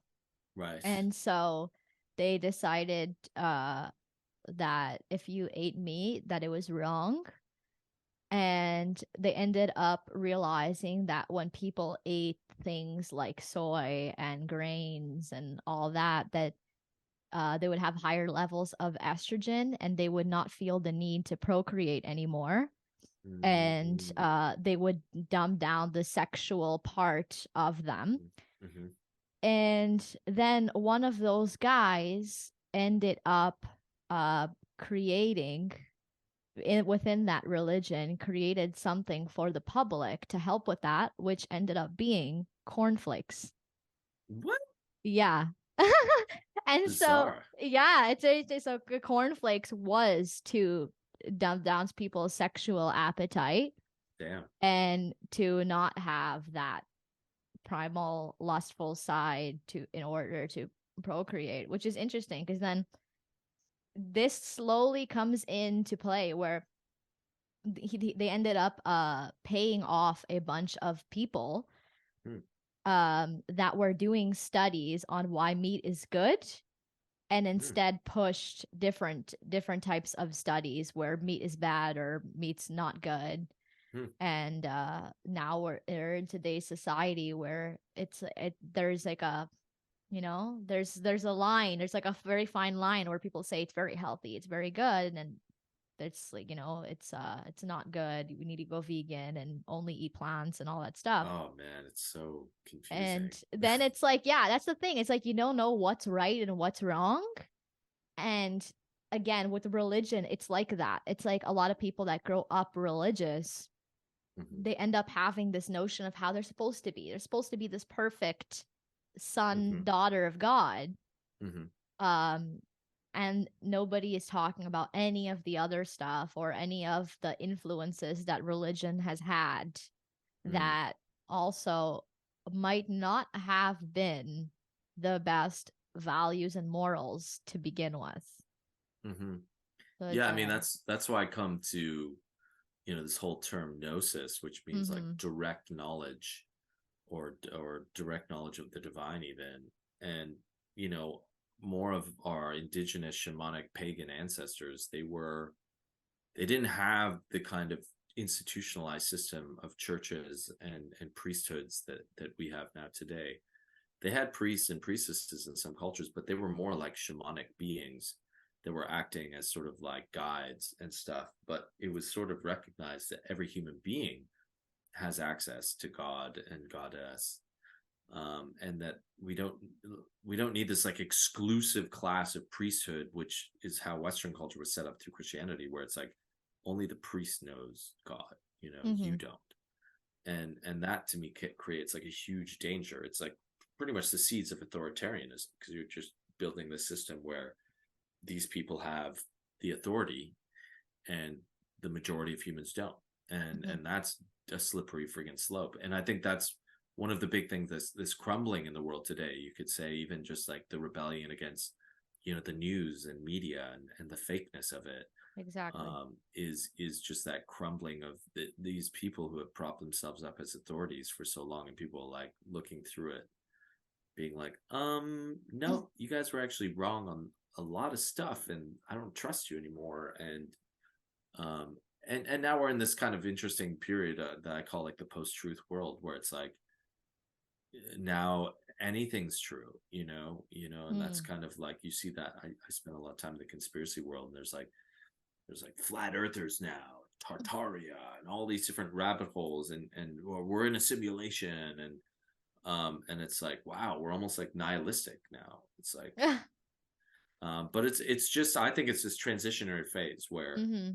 the authority truth is slowly dissolving. People are, and it's dissolving because people are just realizing, well, if I don't cooperate in that reality, if I don't spend money on that corporate complex, it dies. It needs us to keep going. And Mm. then we're going to transition into, hopefully, a new world of different new institutions that I think will be more human, like more Mm. humanized. Hopefully, I mean, we're in it. We're definitely in for a struggle. When I look at the World Economic Forum's like Agenda 2030 website, it's like, oh shit, we're gonna have to do some dancing with some very strange plans for our humanity. But really, the best way to dance is we've got to be the creators, and Mm-hmm. that's a huge spirit of our time. Is like every human being stepping into their sovereignty, and then finding like-hearted people and creating together like new culture, new institutions, new forms of government, even new forms of just like civilization. And that's going to be where the promise of hope is. Mm. Definitely. Definitely Yeah, agree. that's my TED talk. I say that all the time too, actually. Oh, really? Yeah. Nice. Gemini powers. Yes. Huh. So with your upbringing, was sex and relationships something that your parents ever talked about with you at all, or was it something that was just more like pushed aside, avoided, or Yeah, I think my mom was definitely way more open than my dad. My dad was very Catholic. My mom wasn't. mm-hmm. So it was kind of an interesting pairing there. And they got divorced when I was 11. And I have a twin sister. We ended up like living with my mom, but still being super tight with my dad. But for the most part, it was like, I wouldn't say it was pushed aside. Like my mother would be very forthcoming. You know, Mm, if there was any questions, she was definitely like very keen on, answering those questions. And mm-hmm. my father was definitely a bit more like prudish around certain matters of sex in the heart. My mom was definitely more open. Um, but still, there was just like, a general lack of education, when you include it as well, like the school system. And then you're just left to the devices of culture. And what culture is telling you is like Exactly. hypersexualize, everyone's an object, Mm, um, kind of a rapey culture, at least when I 100%. grew up, and no sacred sexuality whatsoever. I never knew there could be such a thing as sacred or spiritual sexuality until I did my own research in my early 20s. Mm-hmm. Yeah, I find a lot of male guests that I've had on the podcast have had issues with pornography. Has always Mm, been something that has been kind of a role that they had to experience and kind of come out of. mm-hmm, So absolutely. it's very interesting to see that. Because I think Yeah, it's different for like females in that sense. I don't get yeah, lots of females that are more in the visual side. It's more of a yeah, literary like yeah, pornography and stuff than more of the visual, but it's yeah. interesting. And that's why, we have to be really nuanced nowadays, and very like the universe is really asking us to like level up our skillfulness of mind, because Mhm. just to bring back the whole transgender thing, because I think one of the challenge with transgenderism right now is it's being politicized as an agenda. Mhm. And I think that's very obvious when you listen to transgender people themselves. Like I've seen a lot of transgender people saying like, God, I'm so tired of this being politicized. Like just let us be who we want to be. Stop like bringing us into your political campaigns and Disney and all this. Like just like let us do our thing, Mhm. and let it be this slow unfoldment rather than like forcing society, especially when you go into America and they've got like clearly a very strong Christian right, and those people are not going to be accepting of this, and they're Mhm. just like trying to beat it over their head and then making them into the enemy. It's like, hey, just give them some space, let them 100%. Yeah. figure it out, Exactly. and obviously if anyone's doing harm on anyone, you protect. But to me, there are some very clear differences between men and women, and biologists will just tell you this. And pornography addiction is one of those things where those differences get highlighted. So the Mm. visual cortex in men, when it comes to sexuality, is much more involved. Mm. Um, like the majority of men are the ones that get looped into this like um, porn addiction, viewing images, viewing movies. Um, and then there's also the testosterone. Like testosterone in itself is a much more, as we would call it in Chinese medicine, a yang, fiery energy. It is that kind of like it just wants to have sex, like Mhm. increasingly, increasingly. And you see this in partnerships. Generally, partner people who've been together for a very long time. It's usually the man who wants more sex, Mhm. and the woman who's like maybe withdrawn because their partnerships like got some issues of connection there. And that's not all across the board. There's always going to be, these are not hard and fast rules, but there's general norms here. And in my book, I have an essay on my own struggles with pornography addiction. And one thing that really like helped me figure it out is like, because we still live in this culture that's like a hangover of Christianity, where there's this like whole shamefulness around sex.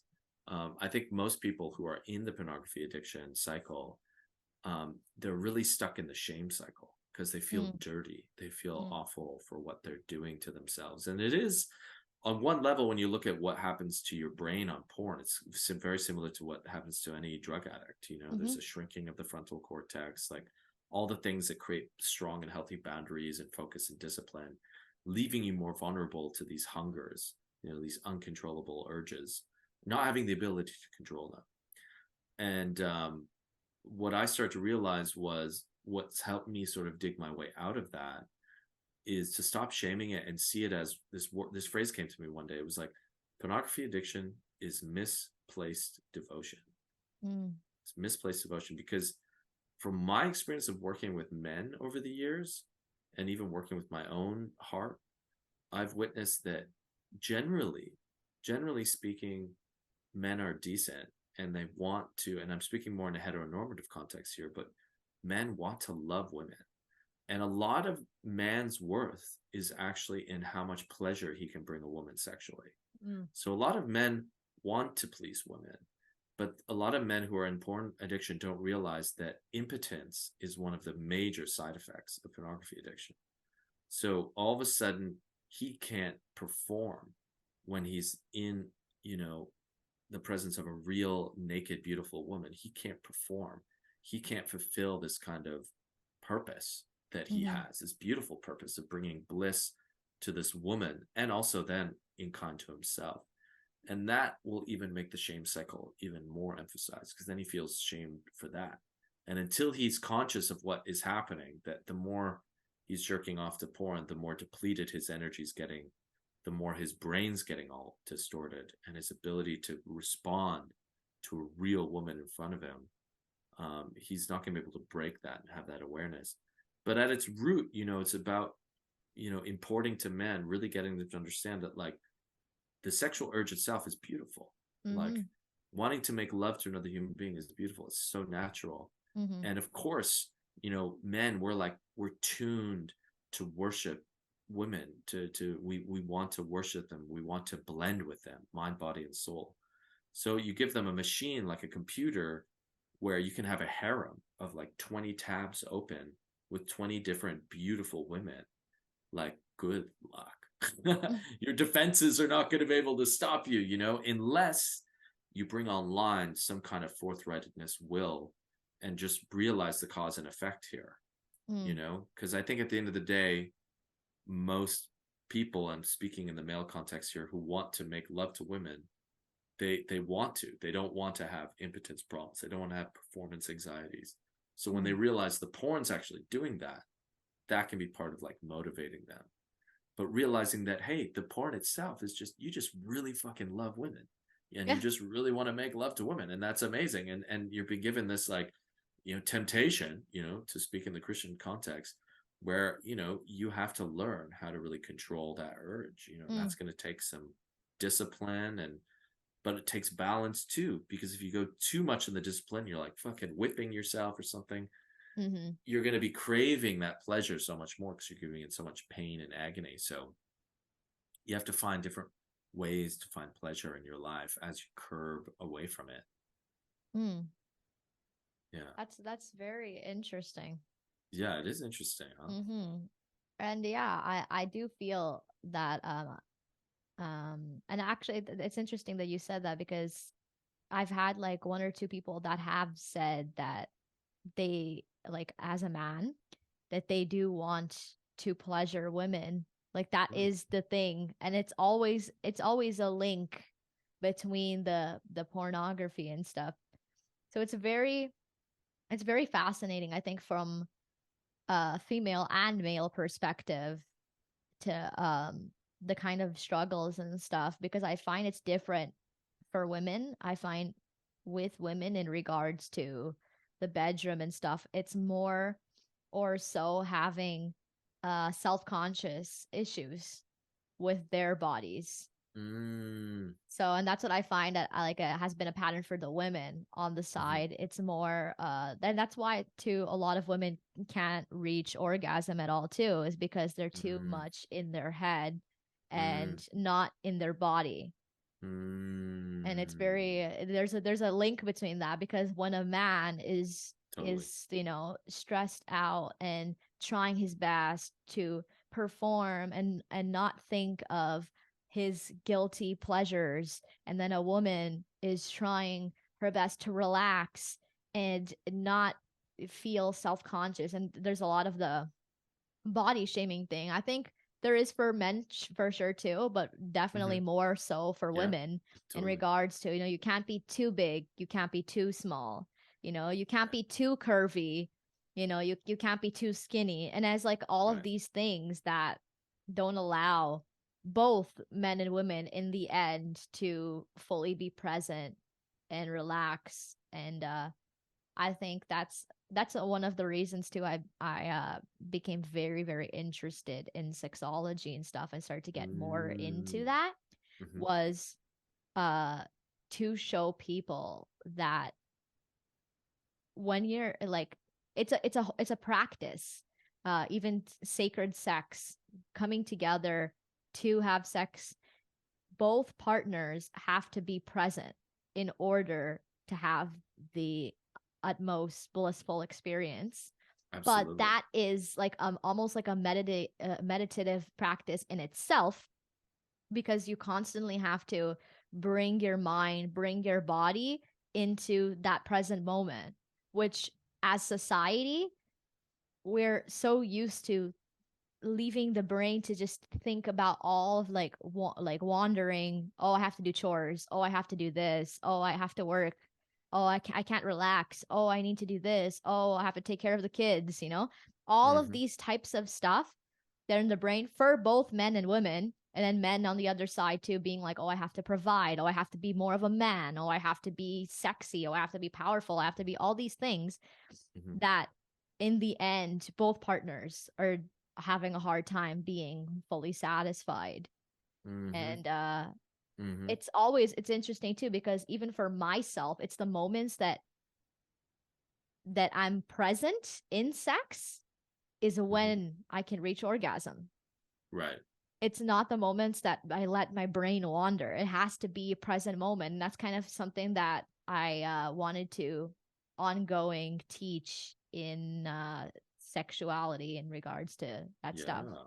And that's Yeah. like kind of the essence of tantra in a way, tantric sex and sacred sexuality. I think Osho said it. He was like, yeah, like tantric sex is basically just like the merging of sex and meditation, you know? So the more present you become, the more you have the ability to just like, yeah, be in those sensations that for the most part, people, when they're in their head, they're not feeling their body completely. So when you can call yourself back into the body, but this is why with sacred sexuality, it's about like realizing that, the act itself of sex isn't always the most important thing. Like maybe you need to just take a moment or take a nice chunk of time to just lay with each other and cuddle and let your bodies tune. That's something that I've learned a lot about. The body has this natural intelligence to it. Massage the bodies, giving each other a massage can do so much for just relaxing. Um, Hmm. and then realizing like doesn't just have to be a 10-minute affair. This could be like a nice hour or two of just like Yeah. bonded behavior, touching, and then the bodies will find their way into the coitus of sexuality in a more like visceral way. 100%. Hmm. I'm very interested in that book now. You sold it Oh so yeah. well. Oh, good. Amazon, That's good. Kindle, paperback versions, Audible, Amazing. maybe another That's term. awesome. Nice. So, when you started dating, what has been like the hardest like learning experience that you have found through your dating life? Wow, there's so many. So many. I mean, I think it's like just the whole thing with partnership and the zoom out of like you're like changing this gear to being like it's just about me and now it's about us, Mm, and that can be yes. a really tricky moment, Mm-hmm. especially if you've been single for quite a while and you've been in these like modes of like maybe hermiting and like, to open yourself to love. But at the same time, I really feel love is something you can really trust. Like the universe is wanting, I do believe, harmonic partnerships. It's just sometimes we're so kind of shut off from synchronicities, because a lot of love, there'll just be these like, I love hearing the stories of how people meet because that's when you really see like, oh, there's a magic here in this universe, like the Mm-hmm. random things that happen and just like all these things that happen in favor of this couple coming together. It's just so common, Mm-hmm. and so that requires us to be sensitive and keen enough to know. There's actually this really beautiful poem in the book called um, "Love Is Ready," and it's basically I can read it actually if you want. Awesome. Yeah, I would love to hear it. It's very short. Let me just open up the document because it's like it really encapsulates his point. Mm-hmm. Because so often I think when people, people we don't trust love. Mm. I think that's a problem in our culture. We don't trust love because we're not a culture that understands magic anymore. And love is really just this magical thing. It like comes in and it completely yeah, it can completely here it is. Okay, you ready for this? Awesome. Yeah, ready. Okay. Love never comes when you're ready. It comes when it is time, and that time is anyone's guess. And why the only preparation is to adore moments with keen enough awe to know when the magnetism is little more than ordinary and the heat running wild in our bodies are seedlings of our door. Love is mischief and mystery before routines and plans, ever defiant of expectations. So the question is not when, but if now, what? Well, follow, of course, for love is exactly why you are now, suddenly, out of the blue, before all doubt, wholly and unexpectedly ready. Wow, that's beautiful. Because, that's the other thing I found too is like, there's been time, like a lot of people will share that, like, love came the moment I stopped looking. You Exactly. hear Yes. that a lot, and then it'll show up. Yeah. This person will show up, and there's this resonance, and then it's like you're of course you're ready because it feels so right. Like there's no you don't need an instruction manual at that point. At least it's just like, oh, I love being with this person. It's just like Mm-hmm. it's so direct. So I feel we can really trust that. um I just sometimes I'm afraid if people put on these metaverse goggles, they're just going to be Yeah. inside all day and won't need them. But I guess you trust the universe will also interface with the technology, and we'll find our ways. Yes, 100%. My mom has a theory because apparently Mm. she said that when she was younger, she would always tell her mom that one day we're gonna have these tiny devices and we're gonna be able to watch TV in bed. And her mom was always like, "Stop talking! Like that's no, no, no! Like it's stop daydreaming about that. It's not that doesn't exist." She's like, "No, it will. I know it will." And then when she started to see phones and things come out, she was like, "Oh, this is so weird." Oh wow. And so she has another theory now that people are going to choose between some people are going to be dating humans and some people are going to date AI. Oh And yeah. in the future they're going to be like, "Oh, like why do you like to date AI?" "Oh, I like because, I don't have much time. I don't really want to deal with the partner's emotions. They already know what I like." And the other person, "Oh, why do you Oh like to date yeah. humans?" "Oh, I like I like the real thing. I like to feel the flesh and I like to have that connection, to feel the heartbeat, all that stuff." So she's like, "Mark my words, this is what's gonna happen in the future." Oh, that stuff's already coming through the pipeline. 100%. Yeah. Er, Oh, yeah. things are gonna get weirder and weirder and weirder. Just buckle But up. it will be interesting. It will be, it's It's like endlessly interesting. No doubt. It's definitely going to be fascinating. mm-hmm. It's already so fascinating. Like, I'm very happy to be alive in this incredibly fascinating and strange time for sure. Oh Never a yes. dull moment. Uh-huh. And they say spiritually too that you chose to be here in Yeah. within these moments, right? Oh, So 100%. And I feel very like, yeah, like purposeful in yeah. this time. Like, I feel like I'm here. I feel useful, which is a Mm, nice feeling. that's awesome. Writing sacred sexy books and stuff. So within this is like a random question. Within sex and relationships, what do you think is overrated? um Overrated. That's a good question. I think, one thing that like kind of triggers me these days is this whole like, I'm waiting for my queen, I'm waiting for my king, you know? Yeah. Like, I wrote a post the other day. Um, Actually, let me just pull it up here. Yeah, for sure. It was on my gram, but it was like very liked. Like, I think people really resonated with this sentiment.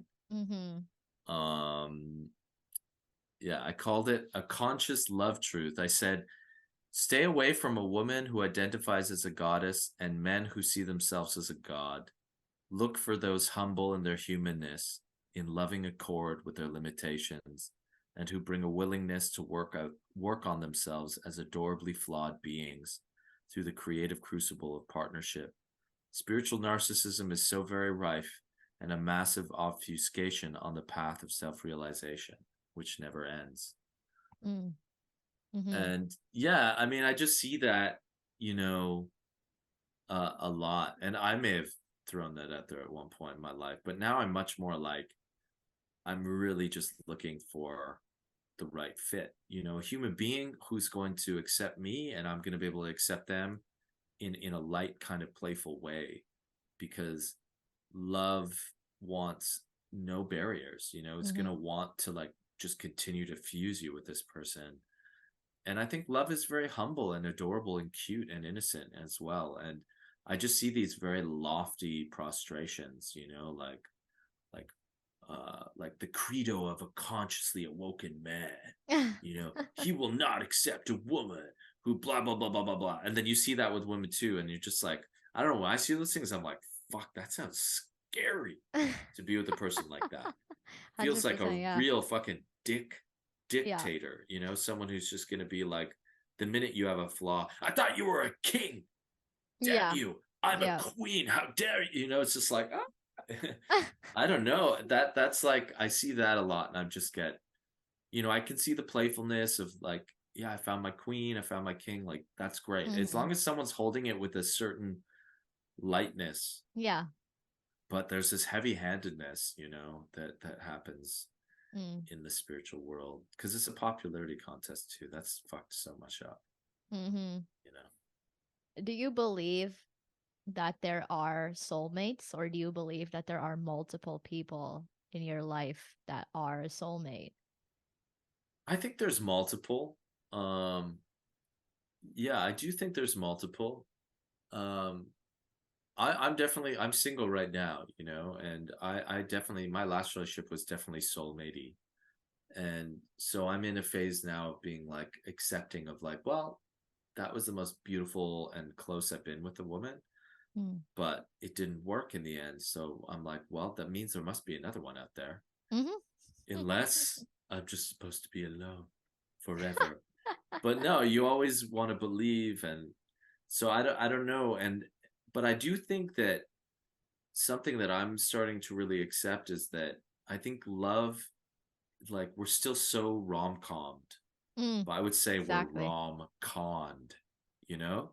Because like it's not always going to be that glitzy thing. I mean, at the end of the day, the beginning is usually very honeymoony, Mm-hmm. but the nitty gritty is like, I'm sure you can relate. You're in a relationship, is like, how do you just keep doing that work day in and day out? The stuff comes up, you work on it, you don't run away 100%. from it.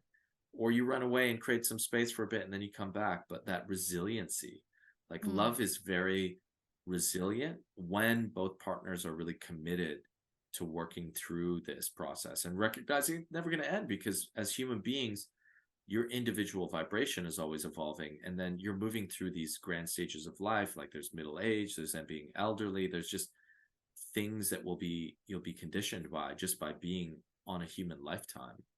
And now there's so many um practices that we can use, so that at the end of the day, I think there are these soulmatey twin flaming things. mm-hmm. um but then it's just about recognizing that that doesn't mean like the work necessarily stops. Yes. um I think it means, though, that there is a sort of slight, it can even be very subtle at first, but there's a nuance of ease that happens Mm-hmm. because there's something that fits, Mm, that doesn't fit with other people, with that person. And mm-hmm. that should be really honored as like, okay, we're that chemistry that we have is something that can see us through a lot of these difficulties when we really learn how to lean and trust it. Mm.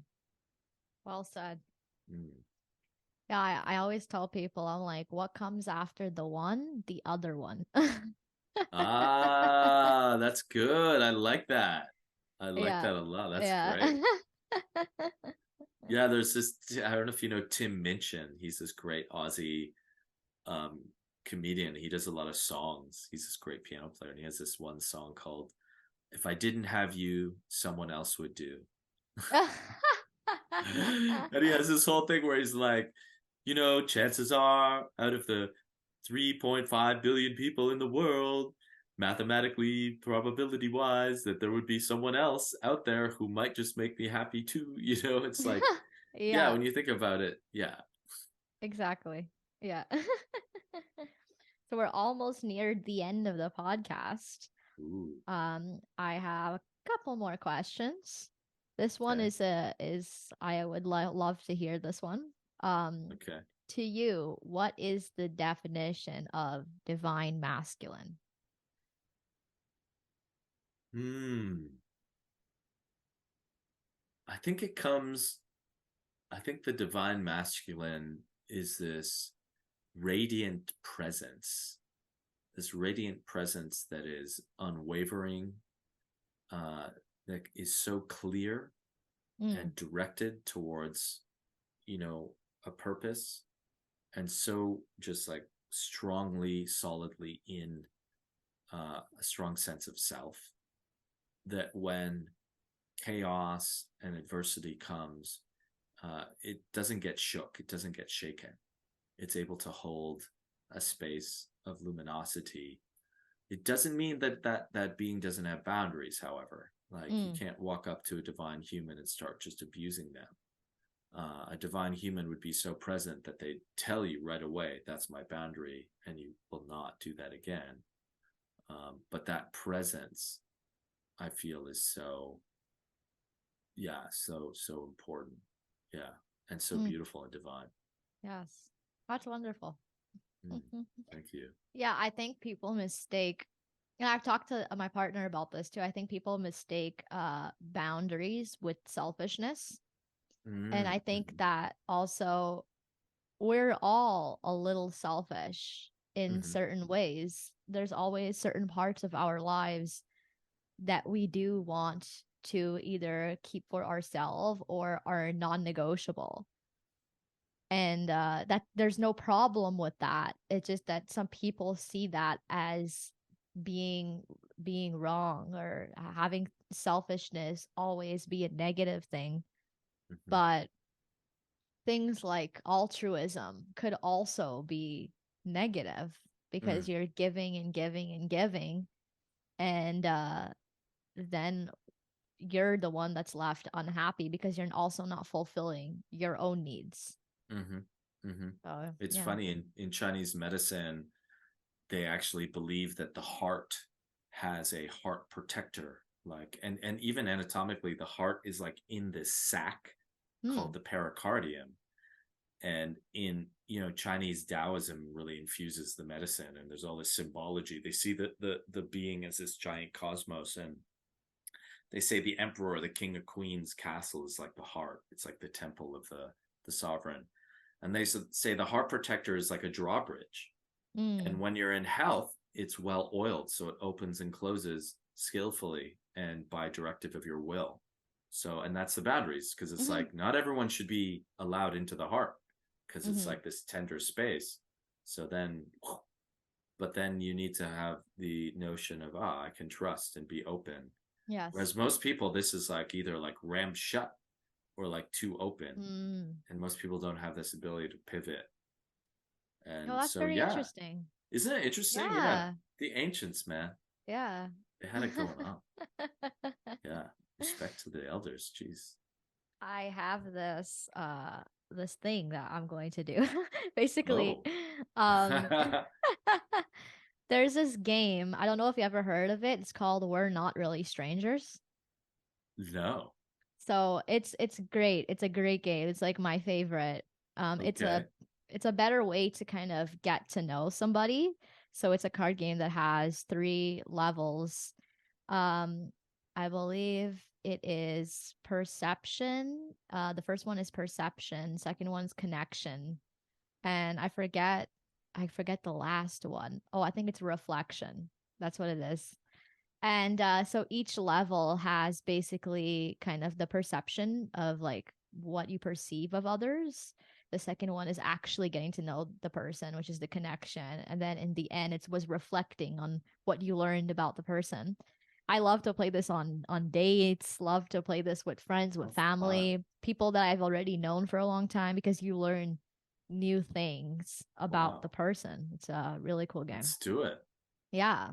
So I'm just going to basically what I did is I took the questions that are catered to you, Hmm. which are all the connection ones, and then I'm going to run my fingers through the deck, and you just tell me when to stop, and we'll say that Okay. you'll answer that question.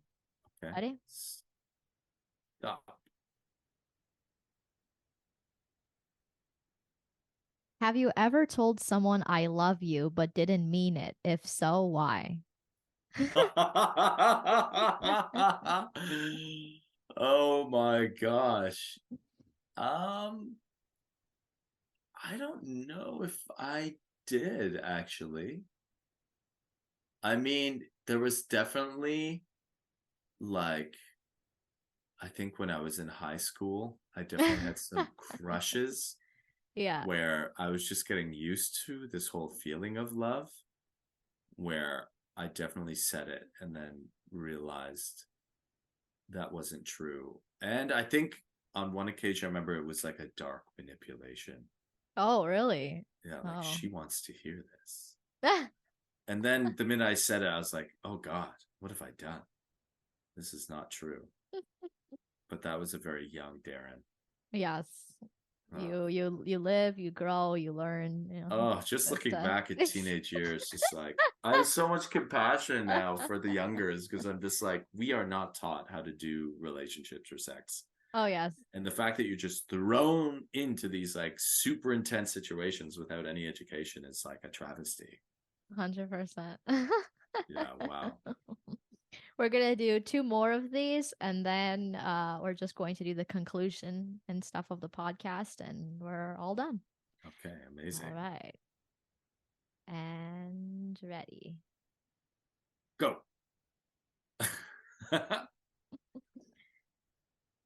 What question are you trying to answer most in your life right now? um, what question am I trying to answer most of my life right now? I guess what does success really mean Hmm. is a big question that I'm thinking about right now.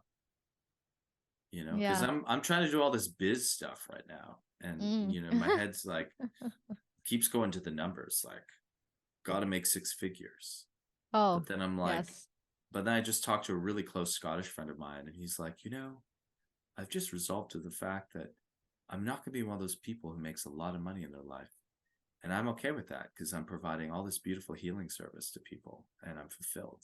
And I was like, dang, that sounds really nice. So I'm Mm, definitely, I think, just redefining, what success means. I mean, I just came back on Toronto to Canada on this tour, and like last summer, I was like had huge numbers to my events, and like I did my book launch event in Toronto, and for whatever reason, people didn't know about it, and I only had like 10 people show up, and I was all like, oh, but it was such a beautiful concert. Like for mm, me, I got to just the songs are some of them are new that I'm singing, so it's just another expression of them, and it was just a really so it was successful on mm, that level. And then on the level of like making money and the number of participants, quantifiable things, it necessarily wasn't so successful. So mm. yeah, what is success? I don't know. Yeah, I'm what is searching success? searching for that answer. Yeah, Oh, yeah, we're always trying to find the meanings and, learn these things. So absolutely. eventually you'll learn what it means to you. I hope so. Yeah, I think so. Well, thank you, fellow Gemini. All right, the last one. Close my eyes for this one. And go. Oh, this is a wild card. So it says, Oh, wild card.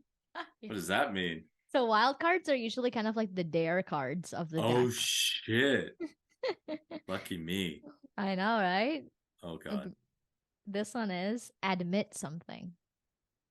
Admit something. Uh let me think.